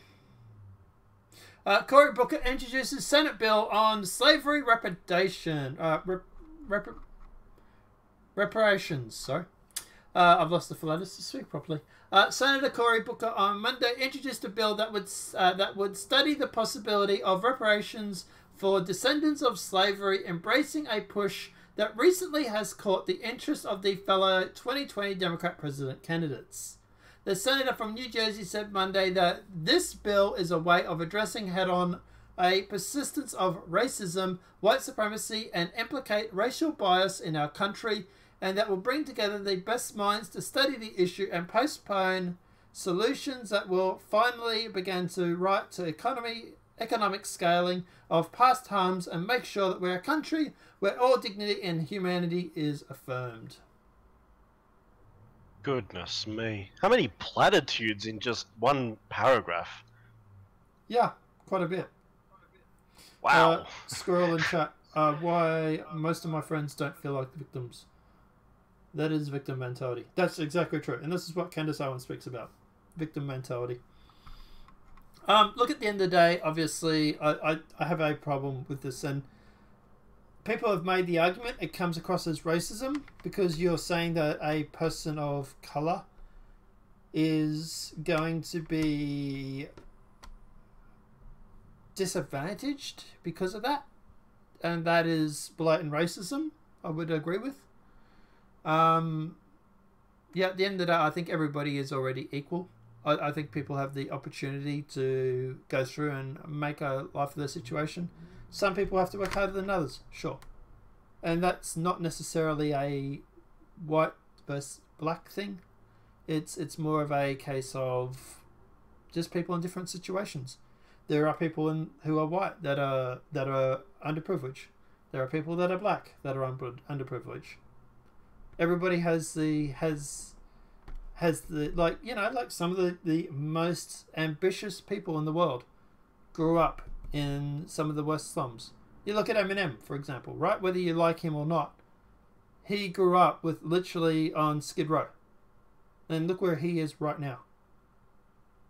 Look what he owns now. Whether you like his music, whether you like him as a personality, whatever it may be, at the end of the day, he is literally 1,000 light years from where he first started, and he was able to do it. You know? In fact, actually, his colour went against him in the rap industry for a lot of his early career because he was white. He just had to work harder, and I don't know. Yeah, thoughts, opinions. That's absolutely right. Yeah. He one of his movies, he actually it showcased that. They would say, you know, you can't do this because of who you are and what you are. Is that racism? Well, no, it's just stereotypes and the way people sort of understand society and how things work. It's not always about. It is kind of about race, but it's not racism. The NBA, you know, it's tallism, you know. If that's even a word. Well, that's the situation too. You look at, like, for example, sports athletes. There is a disposition of diversity, we'll say, when it comes to sports situations. People who play sport, people who go through and who are athletes. There is a certain demographic that is a lot better at it than other people. You know? So, look, some situations people are better than others. It's life. It's the situation that we all live in. It is. I think that the sooner that people start to accept it, rather than go down these roads of extreme identity politics, I think the healthier society will be. Yeah. And at the moment, they're just destroying everything they touch. And this is something that Candace Owens talks about, for example. Candace Owens turns around and says that at the end of the day, you know, don't be a victim. You know, don't sit there and say, I can't do something because of this. Sit there and say, I'm going to do something. And at the end of the day, that is, Start by cleaning your room. Yeah. Same thing that certain lecturers talk about. She says to be a victor, not to be a victim. Exactly right. And I fully support that. I fully support that idea. That at the end of the day, be a victor, not a victim. Don't sit there and say that you can't do something because of what color or because of your situation. You know? Get off your butt, clean your room, and just do it. Just do it. You know, one of the things that's interesting is that I get the feeling, and I think a lot of people do nowadays, is that the Democrats want to keep people as perpetual victims, so that they're dependent on the state. The more dependent on the state, the more they vote Democrat Party ideas, socialism, and all that sort of stuff. Because the more dependent you are on the government, the more you're going to be a socialist without knowing it. True. But let's keep going because we're got some more stuff to do still. Oh, whoa, this one is it's the same story anyway, and it's not loading. Judge blocks Trump's remain in Mexico policy for asylum seekers. So Washington, California judge on Monday blocked President Trump's efforts to force asylum seekers to wait in Mexico while their cases are adjudicated by the immigration courts, a practice that immigration activists called inhumane and illegal. The judge, Judge Richard Seaborg of the United States District Court of North District of California, found that the existing law did not give the Trump administration the power to enforce the policy known as Immigrant Protection Protocols, which were introduced in San Diego to expanded to other parts of California and Texas. The judge said in his ruling that in addition to the violating immigration laws, the protocols did not include sufficient safeguards to comply with the Department of Homeland Security's obligation against returning migrants to a place where their life or freedom would be threatened. But that's not the case for all of them. In fact, a lot of immigrants are here solely as economic refugees. Squirrel in chat says they all want us to be groupthink now. That's true. It's a lot easier to control a group when everybody thinks the same thing. Look at the end of the day, I find it's not a coincidence that it was a Californian judge that did this. No, it isn't, eh? And look, obviously at the end of the day, going through and having a large amounts of migrants coming to your country is a good way of, for example, going through and changing a country from red to blue. It is. My voting district is Hispanic. Oh, okay, cool. Scroll. Oh, yeah. Is it heavily Democratic or Republican? Or I don't obviously want you to dox yourself, but your area, is it Democratic or Republican? I imagine it would be Democratic with the... Yeah. Migrants generally will go through and immigrants will both. Okay. Migrants and immigrants will generally vote for Democrats because they're for border control. Well, less border control. So they tend to vote for them because of that. Or they want to be able to get their family across. Mm. Yeah. Mm. Also, Democrats tend to be more for social systems too. Yep. Which they do rely on heavily. At least, even if they begin working or they have work, but generally they don't have work, so they come through and require the assistance initially. Florida is very Republican, but cities it's Democratic. Okay. Is the Hispanic population, is that tend to be in the city or in the outskirts? All right. But let's keep going. What with some of these websites not loading today? It's very, very weird. They know you're coming. Yeah, they don't want me talking about it. Ah, not him. It's very divided. Oh, okay, cool. I can't seem to access CNN for some of the stuff.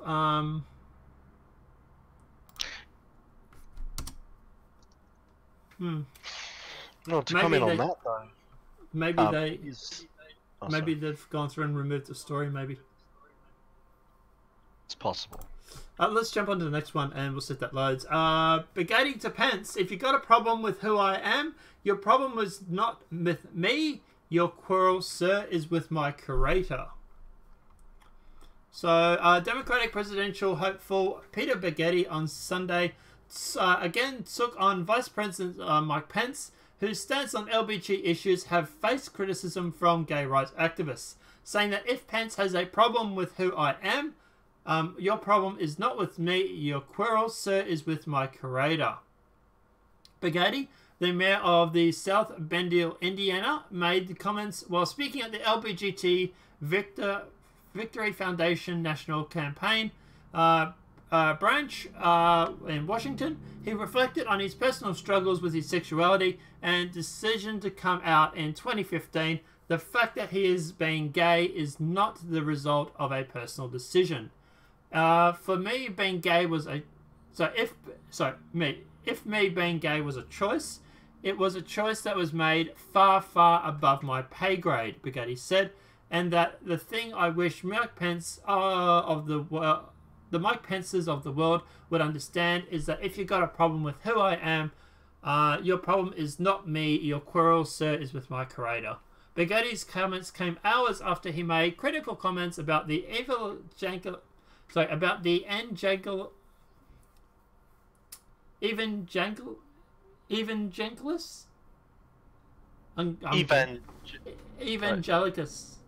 Is that right? Evangelical. Yeah, Evangelical. that one. I've lost the philatus to speak properly. Your software is slow to my typing. Oh, I'm sorry. Yeah. Supporters of President Trump during an appearance on Meet the Press. Yeah, there's about 30 seconds, Squirrel, between what you type and what you hear. I can play around with the latency on that sometimes and bring that down a little bit. But it does, at the moment, also, from my understanding, take a bit of the bitrate. And at the moment, I still want the internet to sort of stabilize before I worry about that sort of stuff, at least for the next month until I get better internet. So once I've got better internet, then I'll worry about the latency. But yeah, at the moment, yeah, I know. As for him being gay, good on him. Him do him, I suppose. I don't care. I don't care. He's obviously a Republican. He's running for the Republican race. Look, Pence, I think a lot of Pence's comments I don't know. I don't want to say they're taken out of context, but they're tried to make out to be worse than sometimes than they really are.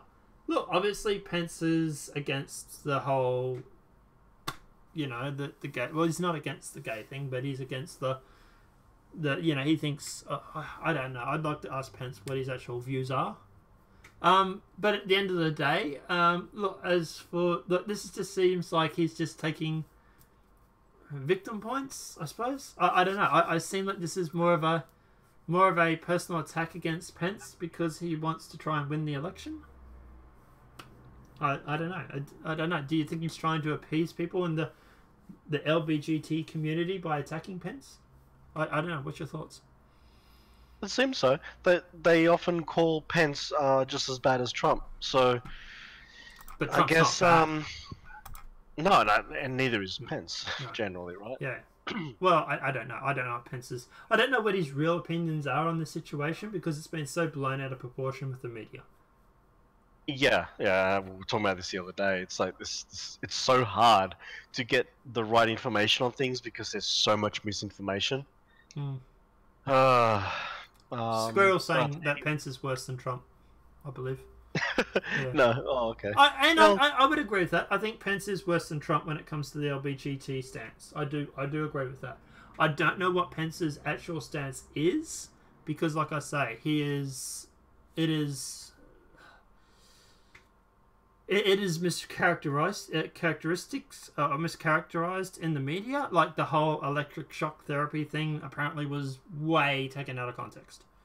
And the thing is that you can take anything out of context if you try hard enough. Look, do I think he's against the gay community? I don't know if he's against it. He's obviously not the world's biggest fan. But at the end of the day, look, I don't know. I do think that this is also a bit of a shot at him, at Pence, because he wants to have a run at presidency. I'd like to know, has this guy criticised Pence before Pence was president? Or vice president, sorry. Has he gone through and has he criticised Pence since then? I don't think he's against it, but religious. Yeah, and that's what I was trying to sort of get at. I think Pence's views on homosexuality and whatnot comes from his religious beliefs, not from his personal opinion against it. And I don't think he's against it. I think he just finds that conflicts with his religious views. And he's not the only person that does believe that. At the end of the day, I spoke to someone over the weekend who was a Christian and who was a very staunch Christian and who had the same sort of against sexuality or against homosexuality that people think Pence has and people say Pence has. And I was talking to him, and as I said to him, that you are literally taking the words from the Bible, and he quoted that whole passage where I should not get two men to lay together as a man and a woman. He literally quoted that, and I said to him, yes, but I believe you're taking the context of the Bible as literal, that everything in that Bible is literal. And I'm pretty sure I could find passages in the Bible that could call for violence. Do you take them literal as well? Is my argument. Like, I'm not saying there's a problem with Christianity or religion or anything like that, but at the end of the day, I do think that the Bible is something that if you want to believe, sure, but don't go taking every passage literal with it. I do have a problem, Squirrel, when people that are taking the literal sense of the Bible and they vilify people or they go against people because of a different opinion or because the Bible tells them something different. That's where my problem with it is that he mightn't be sort of like, hey, sort of, yeah, I have a problem because you're judging someone based on someone else's opinion based on a book. And that's where, yeah, exactly, yeah, I have a bit of a problem too, yeah. And yeah, I think we're on the same page. But yeah, but look, at the end of the day, obviously CNN, I think CNN is taking the opportunity to put this up because they want to attack Trump. They want to attack Trump, and they're doing that by attacking Pence. And it's sort of a symbiotic thing.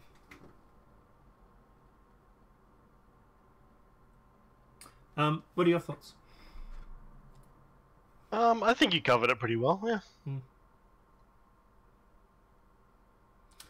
My boss wants me to have tonight off. 3 US troops, 1 contractor killed in Afghanistan IED blast, Pentagon says. So, 3 US troops and 1 contractor were killed by an improvised explosive device Monday near Bagram Air Base in Afghanistan, the Pentagon announced. In addition, 3 US service members were wounded in the blasts.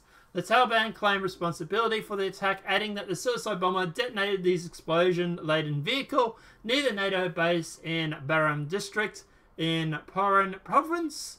The injured were evacuated and received care, the Pentagon said. The names of those killed were being withheld for 24 hours until the notification of next of kin has been completed as per defense policy, which I have no problem with whatsoever.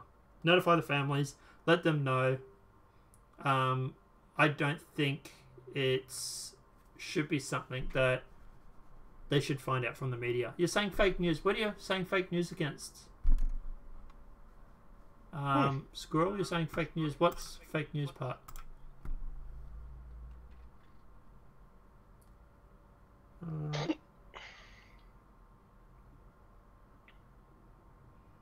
Oh, well, continue with the current thing until you're out. Sorry, yeah, I'm just responding to this before he refuses to give me... Yeah, sorry. A bit ago you said CNN. Oh, yeah, okay, yeah, sorry. As for this, look, I have no problems with them obviously going through and withholding the names. Like I said, I think that's, yeah. So, yeah, I know. I'll play around with the lag issue, latency issue when we have decent internet. At the moment, I'm more worried about the internet being stable than laggy. But yeah, but as for this, I have no problem with them withholding names. I think that's perfectly fine. At the end of the day, I think they should be notified by the military and not by something like, for example, CNN or Fox News. So I have no problems with the names being withheld. Any thoughts, opinions on this before we jump on the next thing? No, but I think maybe my main opinion is, why are they still there? They need to get out. Well, this explosion proves why they're still there. Actually, to me, it proves that that's why they should leave. Stop risking the lives of American soldiers for something that never should have occurred in the first place. Oh, totally agree. Totally agree with that aspect. But the thing is that at the moment, if they don't finish the job, ISIS will come back. I think that shouldn't matter. They should just leave and get it done. They should have left years ago. I don't know. Yeah, the problem is that, see, this is the thing, right? Not having a go at certain policies by certain prime ministers or presidents, but the thing is that if they leave, the ISIS and everything that they've so the money goes through, so the US goes through and they actually work with Al Qaeda and ISIS and all those sort of guys sometimes. So what they do is that if they want to overthrow a local government, they'll go through and they will fund terrorists. They'll fund the opposition rebels. Most cases that's ISIS or subsequent groups like that. So they'll go through and they'll find Al Qaeda, for example, if they want to overthrow that local government. Now the thing is that once they've toppled the government, then they have to go through and double cross ISIS or Al Qaeda, for example, and then obviously go through and get rid of them after they've changed the government regime. At the moment, they've changed the government, but they still have not got a control of the police situation over there.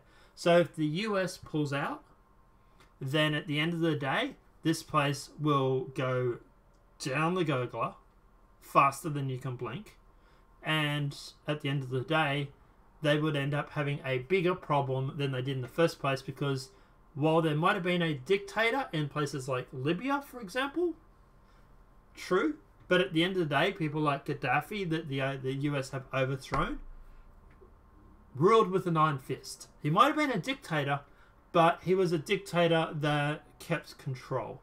Where now they don't have that in Libya. Libya is basically a completely insane place at the moment, and still is to this day. We still have like slave trading and everything going on there now. So by leaving, they're going to end up being in a worse situation because they don't have that dictator to maintain control. So they need to go through. Question. So, here's a question though, right? Here's the interesting thing. Mm-hmm. Do they really like? It was shown that when other countries got serious about killing ISIS, mm-hmm. they got rid of them like that. Mm-hmm. So it seems like maybe America doesn't really want to end ISIS because they need the perpetual war. You think? Do you agree with that or not? Obviously, people in the military-industrial complex like it. For example, when there is someone to blow up. So there are people in America, like Trump, said he was going to pull out of Syria, and they were like, "Oh no, you're not pulling out of Syria." And then all of a sudden, the whole impingements, kicked into gear again. We're going to impeach Trump all of a sudden again. Just happened to be literally right after he threatened to walk out of Syria. So at the end of the day, there's definitely people in the US that want to go through and to keep the US there. They want to keep them blowing up people because they make the bombs, so to speak. But also at the end of the day, and this is the problem, is that I'm against them being in Iraq or Afghanistan and these sort of places in the first place. But now that you're there and you've started the job, it's like, yeah, it's like, do you, it's like, hey, you started cutting off your leg. You're halfway through the bone. Do you stop and let it become a festering wound? Or do you keep going, go all the way through it and just make a clean break? For lack of a bad analogy. But, it's like, yeah, it's a shit situation either way. But I do think that them staying there and getting control of this country now, and then actually putting in a person who's going to run the country, who's going to have a honest and free and open society, as much as I'd love to dream. Hey, Heavenly, by the way. But yeah, they've go through and they've started the regime change, finish it, get the place, get everybody up and running, clean up the area, and then leave.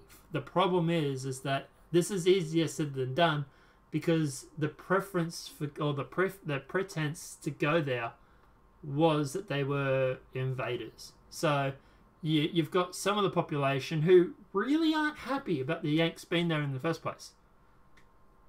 So it's sort of a, it's a tough situation. It really is. And to me, it's like, okay, you started this SHIT storm. You're going to have to keep going with it now. You can't stop. Yeah, that's a shitty situation, isn't it? Yeah. Oh god, I did it. Yeah, it doesn't matter. I don't think that's a word that's going to get us demonetized, but yeah. But yeah, it is. I'm trying. Yeah, I know. But guys, for the people that just joined in chat, we're trying to be a little bit more PC so that we can get monetized, so that we can get recommended at least one video, a week. But like I say, yeah, it's a crap situation, and it's a crap situation because of the pretense of it was all bad in the first place. Yeah. They shouldn't have gone there in the first place. They shouldn't have, and I suppose maybe it is like that, isn't it? There's it's like you marry into the situation. Well, that's it, Well, what are you gonna do? It's a long-term thing, for better or for worse, right? True. But they really, I really think they need to just get a move on and finish it. It seems like they're delaying now, just delaying and delaying and delaying. there has been a bit of an update on Julian Assange. We'll cover that in a sec. Okay. Yeah. But yeah, look, at the end of the day, I think they just need to go through with it and just get it over and done with and just clean the place up and stop doing these wars in the first place. Yeah. That in itself will obviously allow them to, America, for quite a while now, it's every president has had his little war. Like every president has their war, their Trump. thing. Except Trump so far, and he will break the trend if he gets through, and even then does another 4 years because he gets re-elected, and he can get through that 4 years without a war. He'll be the first president in a very, very long time that doesn't declare war on some other country. It's amazing. If he can do it, I believe in him. Yeah, anyway, let's keep going. Alright, yeah. Rangers find skull of rhino poacher who trampled to death by elephants and eaten by lions. That's funny. Nature really got this guy, didn't it? Like, this is the ultimate for nature. Like, I don't have a problem with, obviously, like, for example, like with people who go hunting and stuff. I've done it in the past. I don't care if you do or don't do it with your beliefs. But I'm going to say that this is probably the ultimate FU by nature. So what's believed to be the skull of a poacher who was crushed to death by elephants in South Africa Nature Reserve was then eaten by a pride of lions. 3 of the victims' friends ran away after the man was crushed after he was attempting to poach a rhino in the Kruger National Park. These families... Rhino says no. The victim's family contacted the park's ranger service, who launched a search on foot last Wednesday, April the 4th. So, this is not the first time I've heard this happening, actually. The park rangers carrying out the search for him only found his skull and trousers were badly shredded. The picture of the skull was published on South Africa's news website, the Daily Sun. Kruger National Park Air Wing also searched for the victim's body, but had to return to base due to failing light. On Thursday, the search for the missing man was resumed. According to Don English, regional ranger, the man's body was recovered near the Crocodile Bridge section of the park. According to Mr. English, indications found at the scene suggest a pride of lions had devoured the man's remains, leaving only a human skull and a pair of pants.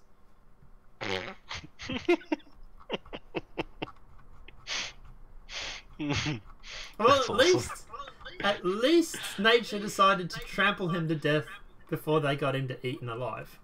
Well, eaten by the lions. Because otherwise, like, can you imagine being eaten alive by a whole bunch of pride of lions? Like, oh my god, that has to be a worst way to go, but I can't think of it. No. Lions won't eat you alive. They'll kill you first from the neck. No, what you're thinking is hyenas.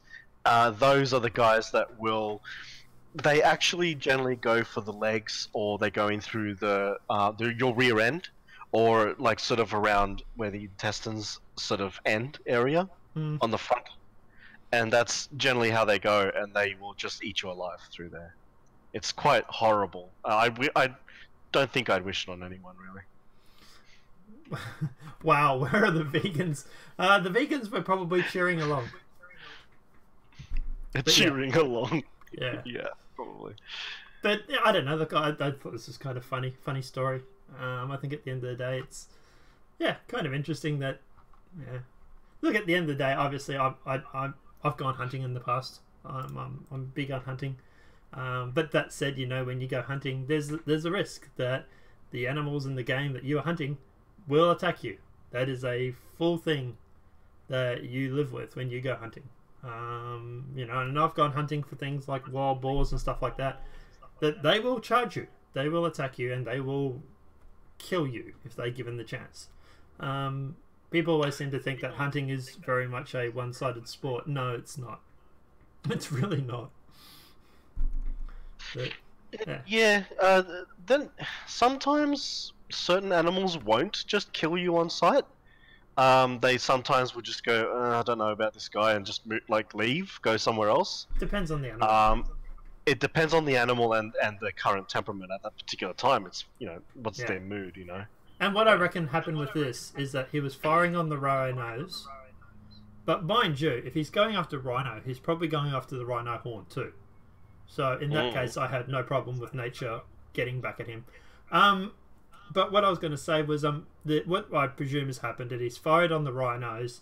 The elephants were nearby. They've been spooked by the fire, by the gunshot. They're not charged, but they've stampeded. And at the end of the day, I think that stampede has gone through and just happened to crush him. I don't think that the elephants, they might have deliberately targeted him, but I would say more likely they just stampeded because of the gunshot and he just happened to be in the way. I don't know. Maybe they went after him, but I don't know. I think it would be more of a chance of they just stampeded because of the bullet. Yes, they will. Yes, they will. Lots of wild boar and Florida. Yeah. Wild boar are vicious things. They will kill you, and they take a lot to drop too, which is always so interesting. It's kind of a case of, can you drop it before it kills you?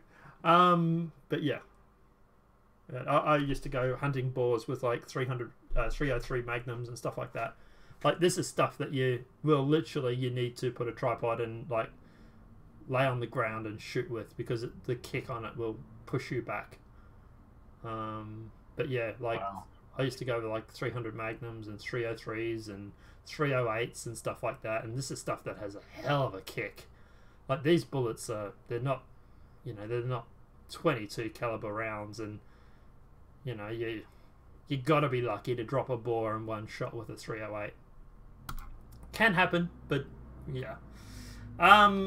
Trump purge set to force out more Topham land security officials. So President Trump has moved to replace the top rankings of the Department of Homeland Security on Monday after a forcing of the resignation of its security, Christina Nishnan. So this is in relation to what we were talking about before. So she was against Trump doing the policy on the border, I presume? And she's resigned. So this is a good thing, I would say, maybe? He has accelerated the purge of the Nationals' immigrant and security leadership. The White House announced on the departure of Rondell D. Ellis, the director of the Secret Service, who had falling out with the president even before a security breach at his Mar-a-Lago club. The agency effectively blamed on Mr. Trump's employees. Government officials who asked not to be identified discussing the personal changes before they were announced said that at least 2 more top department figures were expected to leave as well. Francis Cassina, the head of the United States Citizenship and Immigration Service, and John Mitnick, the department's general counsel and senior member of Miss Nidlick's leadership team. So it just seems like Trump's cleaning house. Oh, yeah, finally. Yeah. Look, it seems like there might have been a little bit of resistance in there. So at the end of the day... they will resist. Yeah. They will resist. Yeah. So I would say that he's cleaning them out, getting rid of them, putting people in that suit his agenda. He's president. It's his prerogative, whether you like it or not. I would say, yeah, he's doing the right thing. He's doing what he wants. He's taking control of the country. So it's a good shot of Trump too. Trump walking across the tarmac at night, dark coat. Really good shot of Trump. But anyway, but yeah, good on him. Hope he does well. And look, yeah, I do think there's a few people he needs to clean out of his cabinet. I would say though, warmongers need to be among those as well. Get rid of the people that want to bomb everybody into oblivion. But yeah. But let's keep going. Utah, Kyle Crossover on race. Oh, we've been demonetized. White people are responsible for the sins of their forefathers. Okay. Want to back up that rather large claim there, buddy? In a long op-ed, which is opinion piece for anybody who doesn't know, at the Players' Tribunal, which Utah Jazz player Kyle Korver blamed white people for equality and racism in America. Specifically, Korver insisted that white men today are responsible for all the racism of their ancestors. No. Wrong. Yeah, computer says no. If that's the case, okay. What about the Egyptian slaves?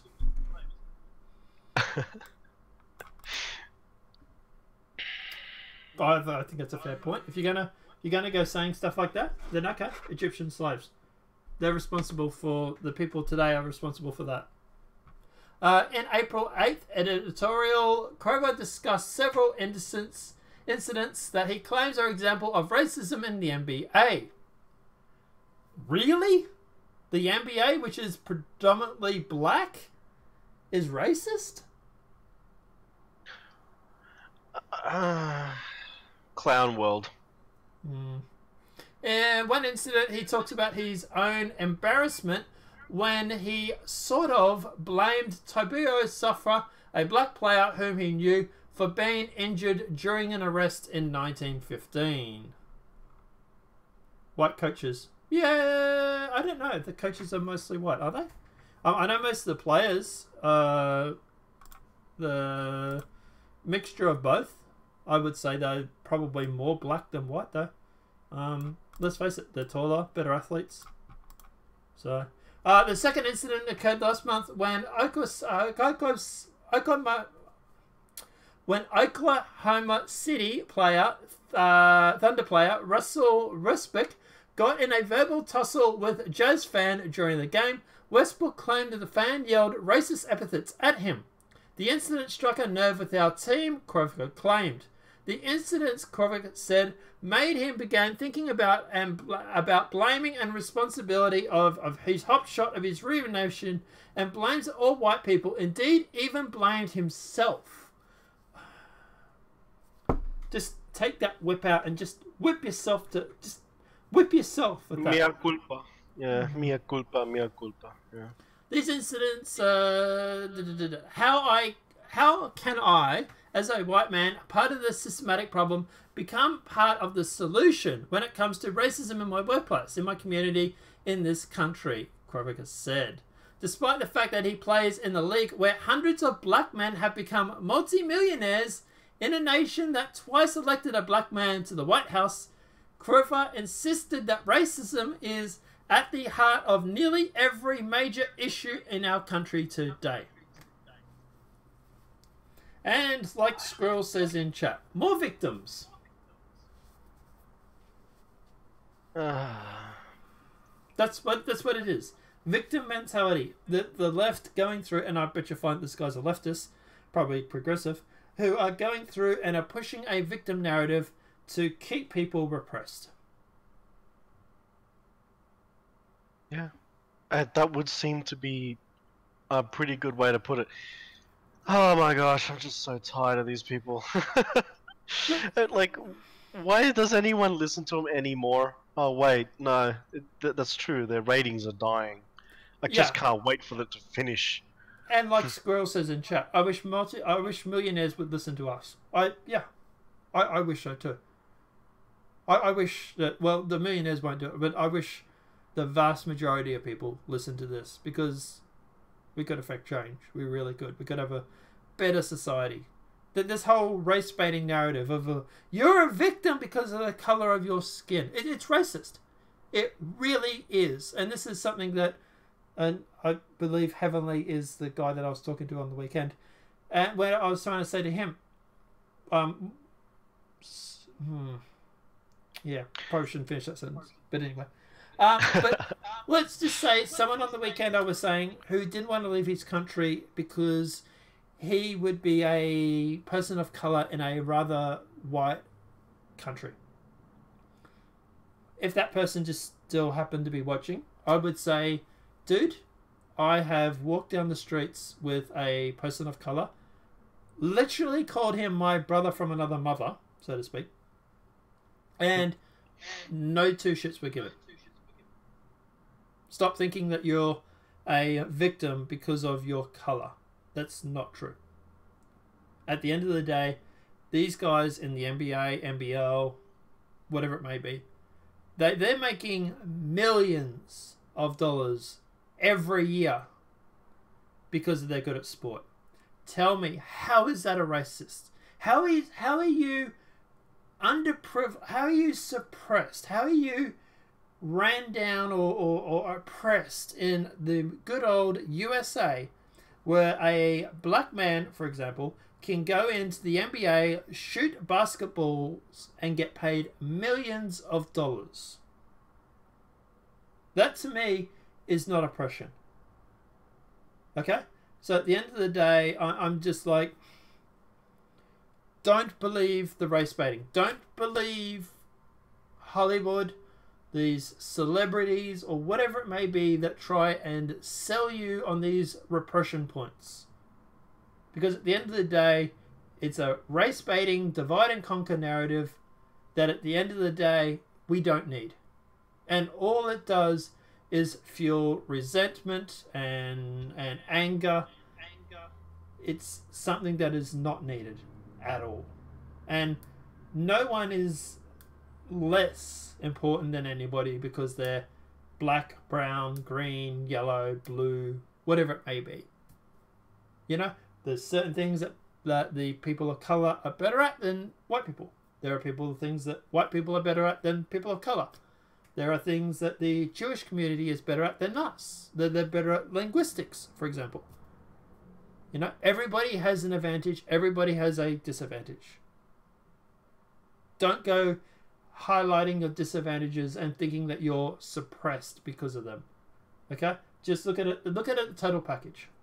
And like Squirrel says, Hollywood and athletes have the loudest opinions. Doesn't necessarily mean they're right, though. And I'm not saying that Squirrel's saying they are right, by the way. But yeah, and that's the opinion. That's the problem that we have at the moment. Is that we have these Hollywood and athletes, these elitists who make millions of dollars, who have these large corporations and fans who are trying to sell this victim narrative because they want people living in fear. They want people upset. They want people thinking that they're oppressed because of their race, religion, whatever it may be. It's a complete load of shit. It really is. And it just suits a narrative of divide and conquer. But I don't know. What have you got to say? Dude, yeah, perfect. You took out all my words. I got nothing. Well done. Alright, but let's jump on to the next one. Ex-transgender Walter Hire. Affirming wrong gender is child abuse. Oof. That demonetization, it lasted so long. It tasted so good right up until halfway through this video. Encouraging a child to identify with a gender other than their biological sex is a form of child abuse, says Walter Hare, a man who identifies as a woman for 8 years. Hare said that when he was a small boy, his grandmother gave him a purple chiffon dress and told him how beautiful he looked in it, which led him down a path of confusion about who he was. This is child abuse, Mr. Herron said during a panel discussion at the Heritage Foundation last Thursday. We need to be calling it what it is, not affirming a child. It's causing them to be depressed, anxious about who they are. I would actually, look, I'm against people forcing children to be anything that they want to be. I think children should have the choice. If the kid wants to walk out in a dress, the kid should be able to walk out in a dress. My problem is that when you get parents who have sat their children down to watch drag racing shows at the age of 3, who are trying to brainwash their children into this because they want a girl. We want a girl so bad because they want to live vicariously through this kid. At the end of the day, I think parents need to back off. They need to allow their kids to be kids. And I think they need to stop forcing children to fit what the parents want the kids to be. And that goes on both sides of the politics. I think at the end of the day, kids should be able to go out. They should be able to play in the dirt. They should be able to play in the mud. They should be able to play outside. I think this cuddling kids is just getting beyond control. I don't know. What are your thoughts? What are your thoughts on this? Yeah. Affirming gender. Like, I'm a little confused what they properly mean by affirming it. Are they?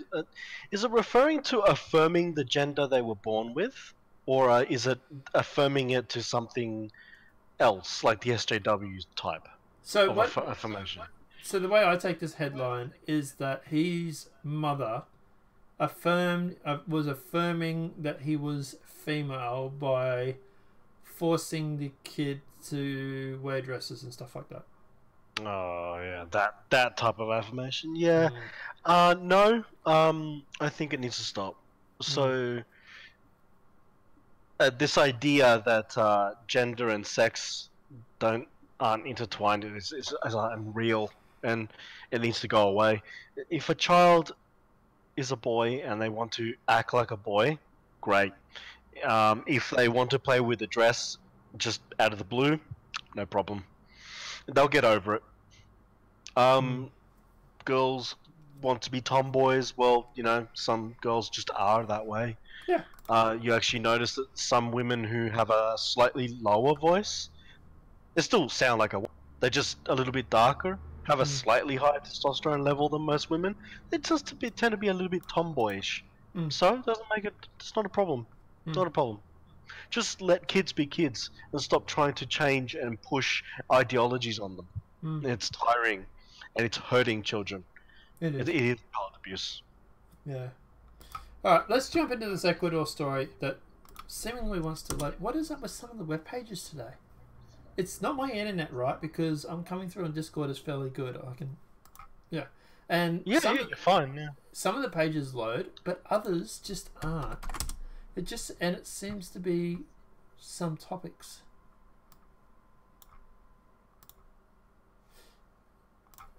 Is it a Firefox thing? Okay, it might be a Firefox thing. So what I might do is go through the rest of these topics, close Firefox, reopen it, and then, yeah, then bring up that topic about the Ecuador. But let's keep going for the rest of the topics for now. Kim Fox defends dropping Smollett charges, saying race may have evoked criticism against her. So the reason why people are criticizing her is not because of the fact that she's corrupt, possibly, you know, letting a guy off for probably race baiting half the population, or because he seems to be outright racist himself and assuming that it was a white guy who attacked him and that it was a mega Trump supporter.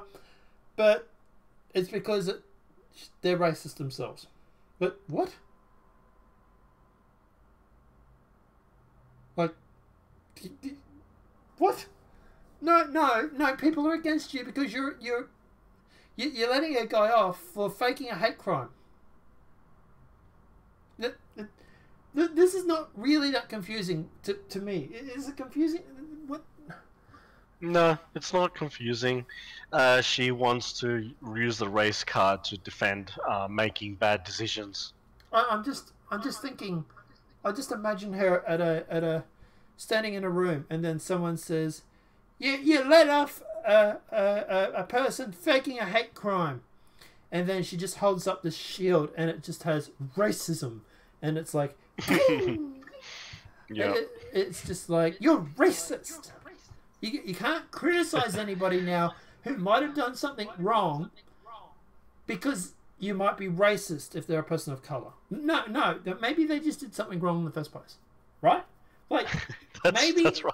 Maybe it's got nothing to do with her color. Maybe it's got to do with the fact that at the end of the day, she did something wrong in letting off a guy who was accused of faking a hate crime. Yeah, I saw the no confidence vote actually there, Squirrel. Yeah. But she's still in power at the moment, isn't she? The police are protesting her. Yeah, but they'll be racist too, don't worry. And again with the racism and laugh my last... Yeah. pretty much. It's a deflection. That's what it is. When people say stuff like this, it's a way of deflecting attention away from themselves, because at the end of the day, she knows they have a point. But we'll keep going. Cook County State's Attorney Kim Fox defended her office decision to drop felony charges against disgraced Empire actor Josie Smollett, who, by the way, is apparently coming back for season 6. But anyway, during her Saturday speech at a Jesse Jackson's Senior's Rainbow Push Coalition, she implied in her address, that the criticisms directed towards her decision to drop Smollett's charges may be an issue of race.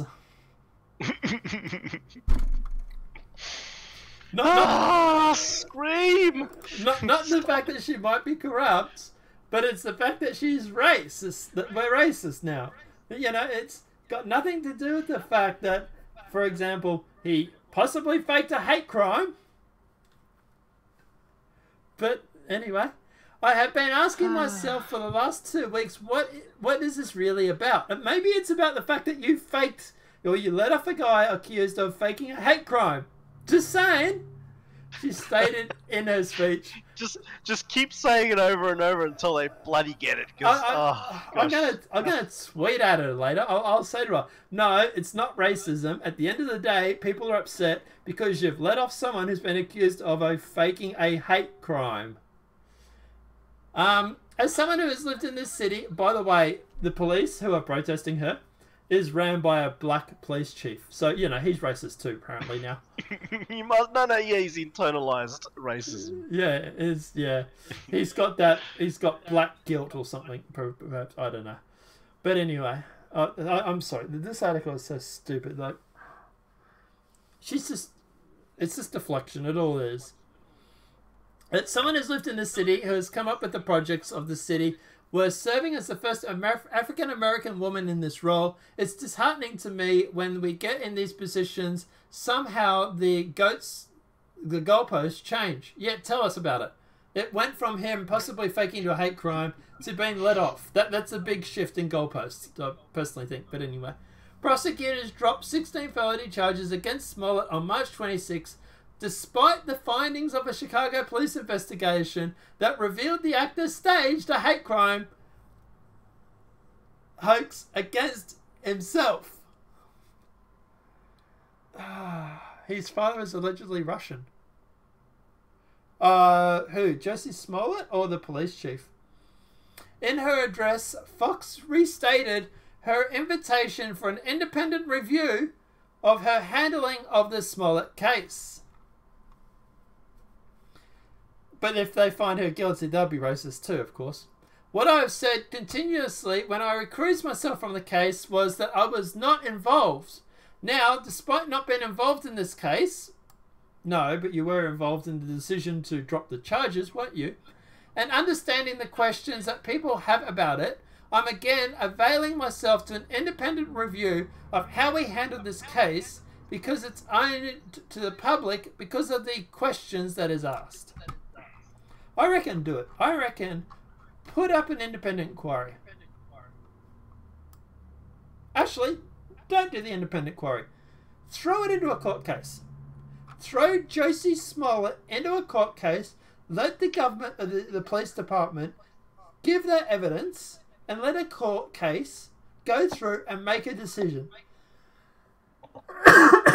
Because at the end of the day, that's what courts are for.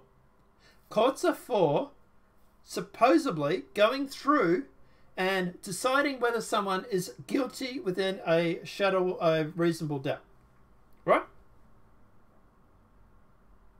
That is correct.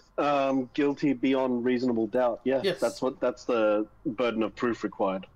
Yeah. She didn't officially properly remove her or her office. No, she didn't. That's actually her bullshitting her way through it. At the end of the day, she still had the final decision whether to charge him or not. The police made the allegations, played the recommendations to take it to court, and her court case her office said no, and they've dropped the case. So it was actually her office who dropped it. and she's claiming she wasn't responsible, she wasn't involved. That's a complete load of crap. Yeah, exactly right, Minnie. She was involved because of the fact that she decided to drop the case. Yeah, don't forget that she also sent out that email looking for other cases that had like a similarity where I think it was to let someone off. Yeah, you remember that as well? Yeah, her office went through and tried to find a whole bunch of reasons why they could do this by claiming a precedent, and they went through and literally searched for specifically people that were released of felony charges. Squirrel saying in chat, his father is allegedly Russian, Smollett. Mother is an author, African-American mother, Russian father, allegedly. So much privilege. Yeah.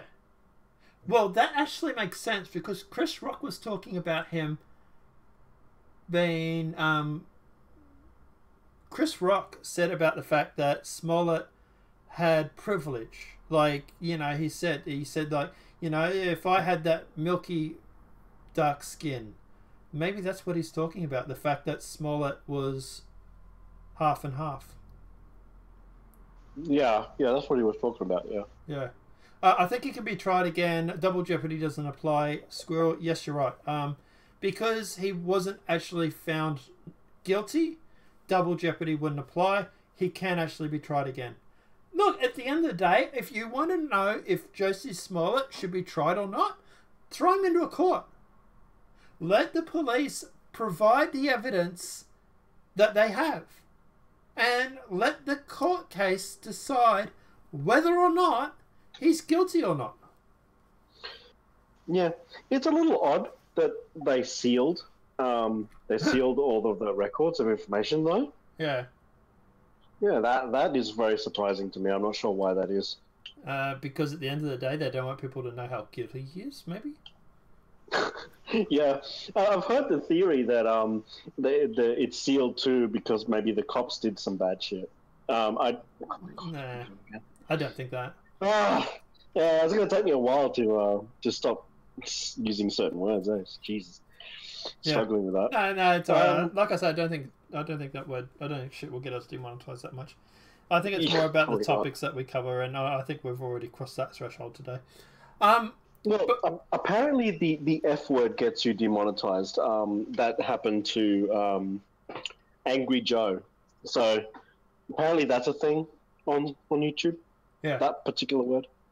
Anyway, the theory was that maybe the police did some bad things, and that could be part of why they sealed it. But I don't believe so. I think it's I think that's it's an protecting excuse. Smollett. I think that's an excuse the leftists are using. I think what happened is Smollett gave up somebody else. I think he gave up Avenatti or whatever it may be to save his own ass. He wasn't charged with federal crime for the mail threat. Those are pending. Yes, exactly. And they are still looking into going through and charging him for that. So he could actually still be financially and cripply and just ruined. And this is the thing. Look, at the end of the day, obviously, if he was found guilty of these federal crimes for like the hate crime and stuff like that, then this would ruin him as an actor. It really, really would. So, yeah, I understand why they might have sort of passed on the charges. I don't like it. I think it's ridiculous. I think this is obviously going to set a very bad precedent because certain actors will think that they can get away with doing this sort of stuff in the past. Because of Smollett, hey, look, he got away with it. I can get away with it, maybe. I think this is the rich and powerful, the people like Smollett, for example, who get paid like $1 million an episode or whatever it is, ridiculous amount. I think it's them having different rules than the rest of us. I think if we had gone through and done this, we would have been charged. We would have faced charges. Well, look at Weinstein. He done things to actresses. Yeah. And all he had to do was do a weekend or a week away at some sort of thing, and he comes back. I'm a changed man. Yeah. Imagine if it was 1 week. He did 1 week at rehabilitation center or something like that, I think. Yeah, yeah. If it was just any average Joe, wow, they would have been sued and all sorts of horrible things. Yeah, there were people that got worse than Weinstein. But anyway, as for this, I don't think this is racism, the reason why people are... I think people are just generally furious with what happened with Josie Smollett and him being let off. And people think, and rightfully so, that this is a load of crap. That at the end of the day, this is a guy who's faking a hate crime, and that he deserves to go to jail. And I think at the end of the day, people are just furious with him, with her, because she let him off. But we'll keep going. Meghan McCain snaps at Joy Bar on The View. Part of your job is to listening to me. Jesus Christ, today's show is so long. Why are we taking so long with today's show? We're almost at 3 hours. Meghan McCain shocked her co-host Joy Barr to silence on The View Monday during a spat over legal immigration on the Department of Homeland Security Secretary Christine Nichols' resolution from the Trump administration. McCain chilled President President Donald Trump for seemingly taking immigration policy advice from cable news personalities rather than his cabinet officials, but conceded that the border is in a crisis. This is a hardline issue for people who live on the border issues, McCain said. Many friends of mine, this is the number one and only issue. Barr replied that the United States should be sending significant more aid to Central and South American countries, including buying residents' houses. Oh my freaking God, really? In order to reduce... Yeah, we just got to keep paying them money because that helps so much. In order to reduce levels of immigration and asylum claims. Keep them there happy, Barr said. Give them a house, give them food, help them. Give them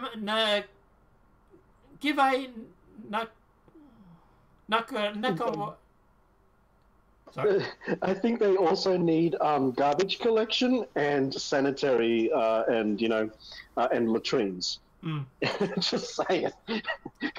But this is the thing, right? Even if you give them a house and everything else, and at the end of the day, say you did that, right? They're still going to come because the American living situation is so much better than what they have. Even if you give them houses and stuff like that.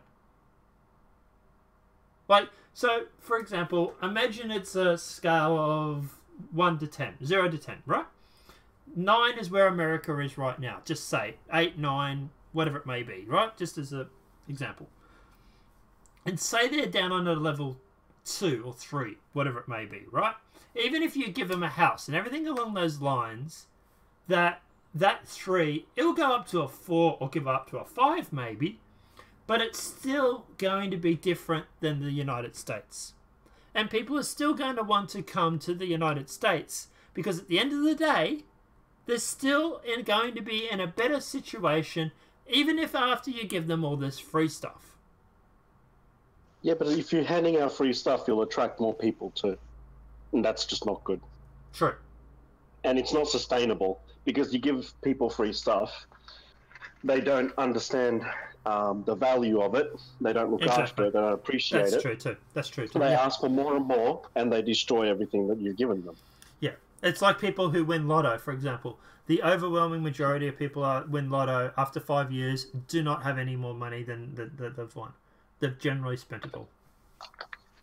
I guarantee you, if I won the lotto, I'd stay rich for the rest of my life. I'd know what to do. Yeah, and I've worked in finance, and me too. But anyway, like I say, look, at the end of the day, as for this situation, giving them free stuff is not going to help the situation. And it's also. Sorry. I was going to say we should probably finish the quote because we sort of finished mid-quote. We've had a bunch of, hold on, I've listened to you, let me finish, Barr requested. McCain let out a chortle and shot back, part of your job is to listen to me, I'm just saying. She has a point though. Her reason for being on the panel, or the View, is to provide the counteractive point of view, is to provide a Republican point.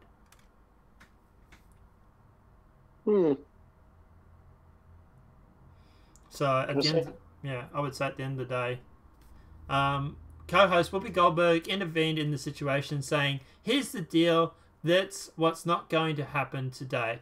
We're not going to do this. Everybody gets a conversation piece.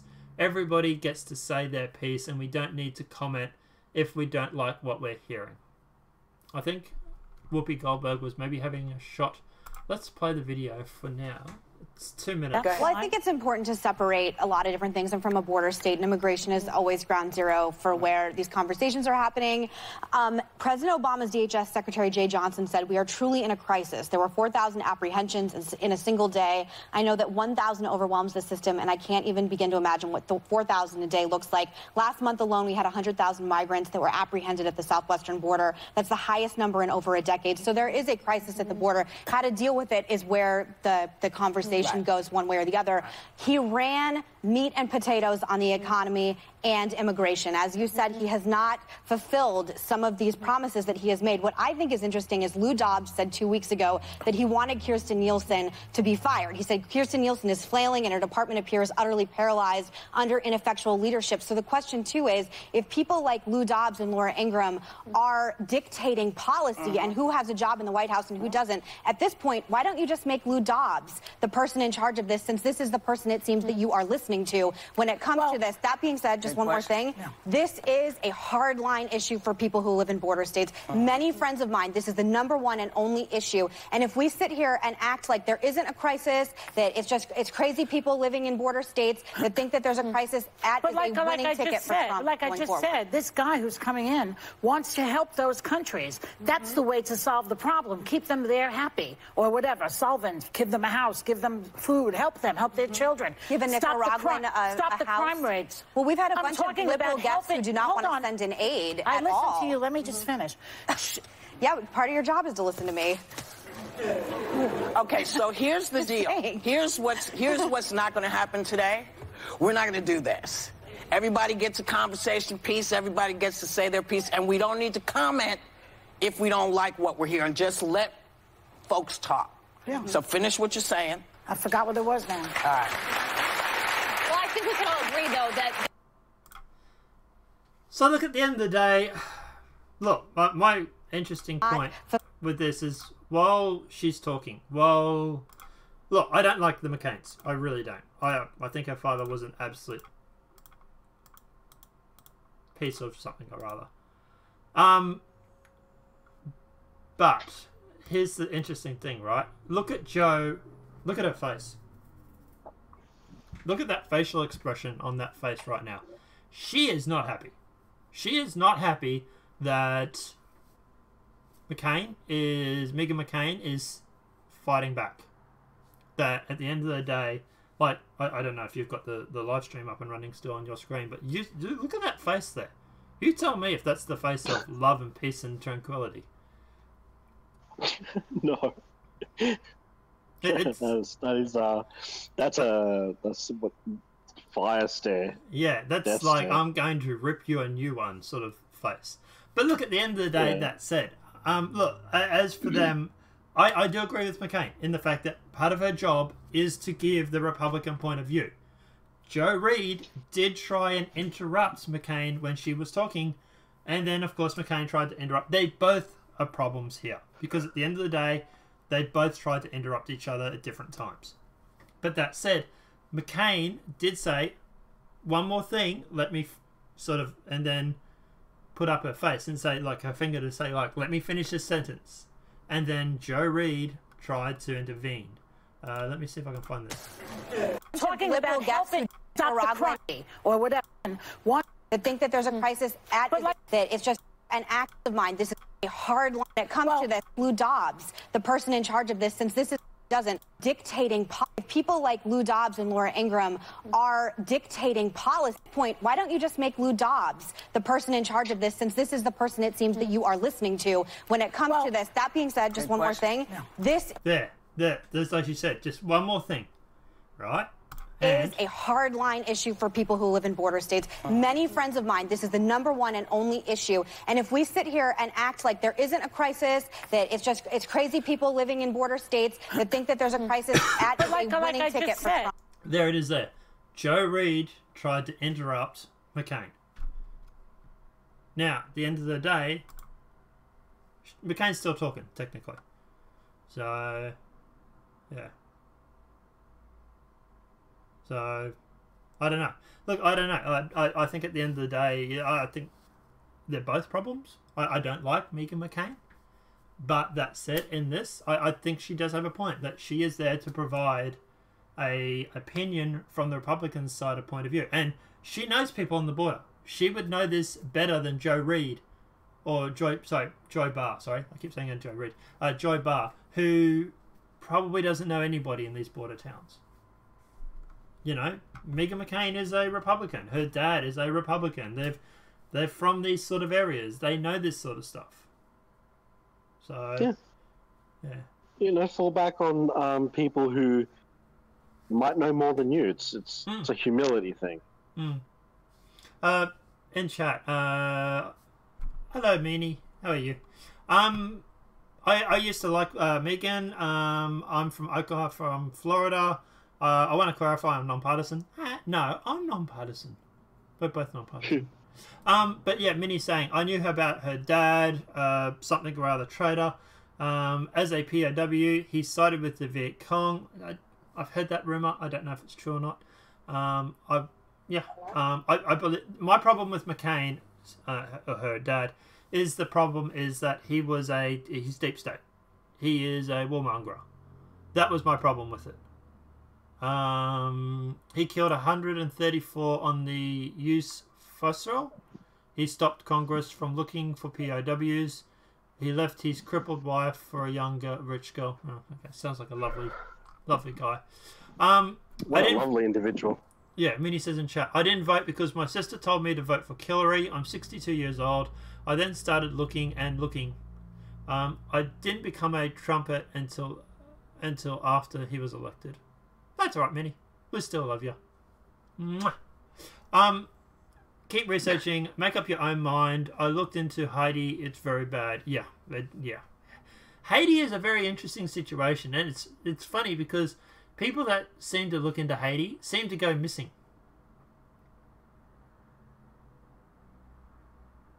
So, you want me to go into a little bit about why that might be? No. Okay. But it has something to do with a certain foundation that has something to do with, that starts with, yes, the Clinton one, yes. I'll mention one little thing. I have covered the Clinton Foundation and their previous dealings with, that particular word I don't want to say on stream because there's no way. Yeah, of course. Yeah, but over in Haiti, I just mentioned they don't like the Clintons at all. No, they don't. If you want to look into Haiti, Clinton Foundation, and what possibly Squirrel just might have typed in chat, it's a very interesting conversation. It is. And I fully support Minnie in her right to, and that's what I say, research everything, look into everything. Don't take what we say. Look, we make mistakes. I've had to take 3 videos down because we were wrong. Mind you, all 3 times the mainstream media also fell for the fake news too, so that's my excuse. But, like on last week, during a live stream, we were talking about something, and one of the guys in chat brought up that it was fake. And we literally changed the narrative online. We were saying about the situation, and then he told us that it was fake and gave us a article to a real story, and we talked about that while we're live on air. It wasn't like a fake hate crime or anything like that. It was a woman that might have been overzealous with her daughter. Some guy touched her daughter, and she pulled a gun on him. And it was obviously a very fluid story. The story that we looked up, to counteract the narrative, I suppose, or to talk about what actually happened. At the end of the day, it was literally, it only broken like half an hour before we went live, which is normally before I do my research, or after I do my research, so that's why we missed it. But yeah, excellent YouTuber who says research their stuff are good. Yeah, exactly. Research everything. And if you find anything that we've got wrong, let us know and we'll put out a video. We'll correct the record. At the end of the day, we don't have an agenda here. We just simply want to bring in a discussion about both sides of politics and passing trucks and basically go on about, you know, we just want to cut through the BS and we want to tell people the honest truth about what's happening. And sometimes we'll make mistakes. And if we do, we'll correct the record. But yeah, at the end of the day, yeah, I don't know. Next story? Yeah, I wanted to bring up the stream on my phone, and so then I don't have the mute button because Discord's in the background. The truck goes past. That's Goodness me. That's all right. Theresa May told "You're the problem" to backbenchers furious over Brexit paralyzed as they urge her to go for good for the party. Holy shit. Theresa May is facing demands from her own MPs to stand down immediately after senior backbenchers told her she is now the problem. The degradation of the executives from the 1922 committee of the Tory backbenchers met Miss May in Downing Street on Monday and said that the mood among the party supporters had turned against her over the weekend. The UKIP is going to do so well in the next election, I have a funny feeling. Miss May sat in the stoic silence and refused to discuss her future as the MPs made clear the damage she is causing the party, sources said. Yeah. I kind of agree with that. I think yeah, me too. Brexit might be over and done with years ago if it wasn't for her. Yeah, she's definitely stalling it out, I think, my opinion. Mm. Judicial Watch uncovers FBI documents showing evidence of cover-up discussions related to Hillary Clinton's private server. And we were doing so well with the demonetization thing.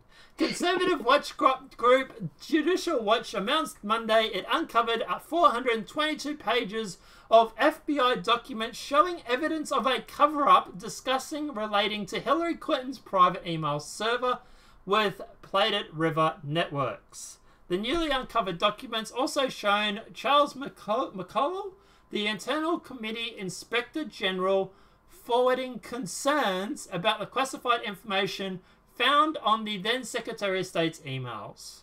Judicial Watch also obtained Hillary Clinton's 2009 classified information non-disclosure agreement bearing her signature. Is anybody surprised? Yeah, the fire at her home. The fire at her home apparently was a little bit of fake news. It wasn't actually at her home. Apparently it was at a similar structure away from the house. People say it might have been something like her Secret Service quarters or something like that. I don't know. I heard it was in the house, and then I heard it was out of the house, and yeah, it's a bit of It was at her property. Yeah.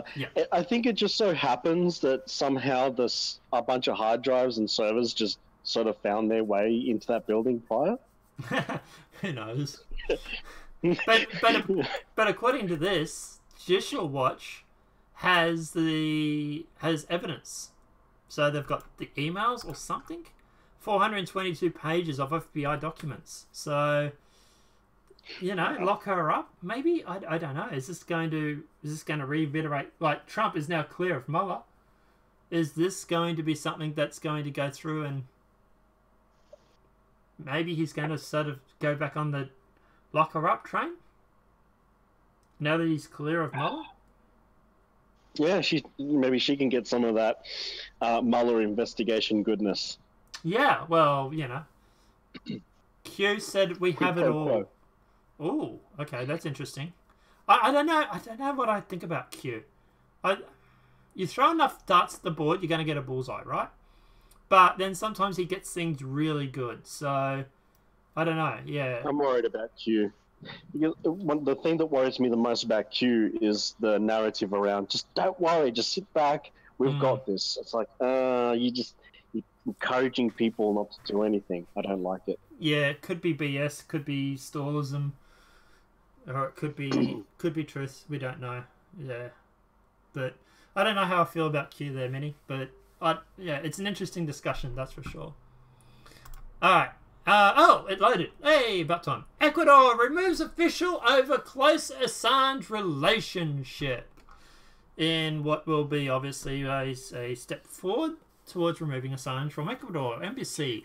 The Ecuador government of Ecuador has removed an official from its embassy in London who is accused of having a close rapport with WikiLeaks founder Julian Assange.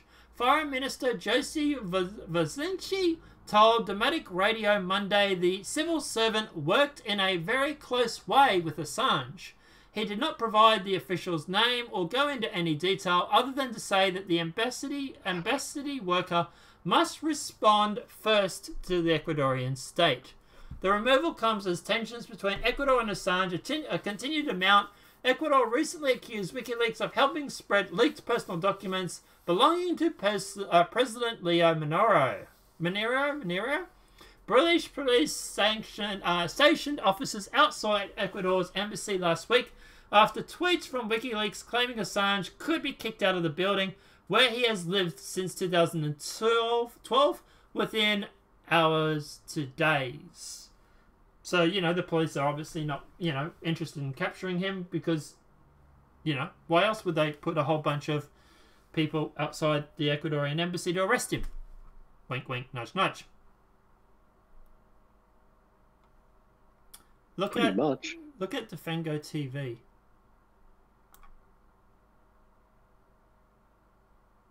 Yeah, I'm tired too. We're going to wrap this up, guys. This is probably the last story. Look, at the end of the day, obviously for Julian, I think this is bad. This is a bad situation. I think at the end of the day, he's getting closer and closer to being marched out, and then the UK will arrest him. So who knows? Look, hopefully he'll be okay. Hopefully he'll be fine. But I don't know. I really wish Australia would do more. Look, he's one of the last free true journalists that we have in this world. Australia can't really protect him because we're allies with America. So, but we can put pressure on the Americans to let him go, to let him be. That would have to be up. That's up to Trump. Yeah, and that's the thing, right? For example, night, Florida. See you, Minnie. Have a good night. At the end of the day, I think that at the end of the day, the American Prime Minister making a call to Trump to let him free, back off Assange. He's one of ours. He's one of our good guys. I think we'll go a long way. But I don't think the Australian Prime Minister will do anything. Australian Prime Minister is a cuck right now. Yeah. Him and Andrew Breitbart. Yeah, true. Obviously, Andrew Breitbart was obviously partisan. But yeah. Still journalists, definitely. A lot better than the mainstream media. Breitbart is dead, isn't he? Andrew Breitbart, he died. Yes. Yeah, he did. Yeah. From what I can tell, from what I've heard, he was a larger than life character, a very influential person, and very much loved within the alternative media sphere. So, yeah. But anyway, but guys, obviously, look, at the end of the day, that's probably where we're going to leave it. He was awesome. Yeah, I've heard that. I've heard he was amazing. Yeah. Yeah. So, like I say, obviously, guys, that's where we're going to leave it today. Look, thank you everybody who has tuned in today. Some of you have been here the whole day. Well, the whole show, and you're absolutely nuts. Thank you also for the people that donated. I'm looking at someone in particular who seemingly gave us a bit of money. Thank you. But yeah, obviously, guys, you don't have to, and I don't encourage people to do it. Look, if you do, you do. If you don't, you don't. But thank you very much for all. Apart from that, guys, obviously, we will be back tomorrow to do yet another live show, and we're going to do it all again. And hopefully we'll not go over 3 hours, because this is just getting absolutely insane. Almost 3.5 hours. But at the end of the day, yeah, thank you everybody who's tuned in. Thank you everybody who is actually going to watch this show at a later date. I love everybody. I love everybody that comes to the channel. And obviously, guys, yeah, we're going to start advertising the channel once I get my decent internet. We're also going to do a little bit of, hopefully, a little bit of, what do you call it when you mix with other YouTubers? Oh, collaborating. Collaborating, that's it. We're going to do a little bit of collaborating. Probably around the same time this started, maybe a little bit earlier tomorrow. I'm going to... I don't know what time it is in America, because obviously we're in Australia. So, just to American time. Time difference between... Yep, that one will work. So...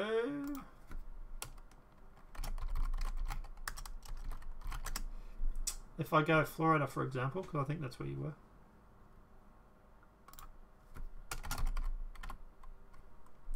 Miami.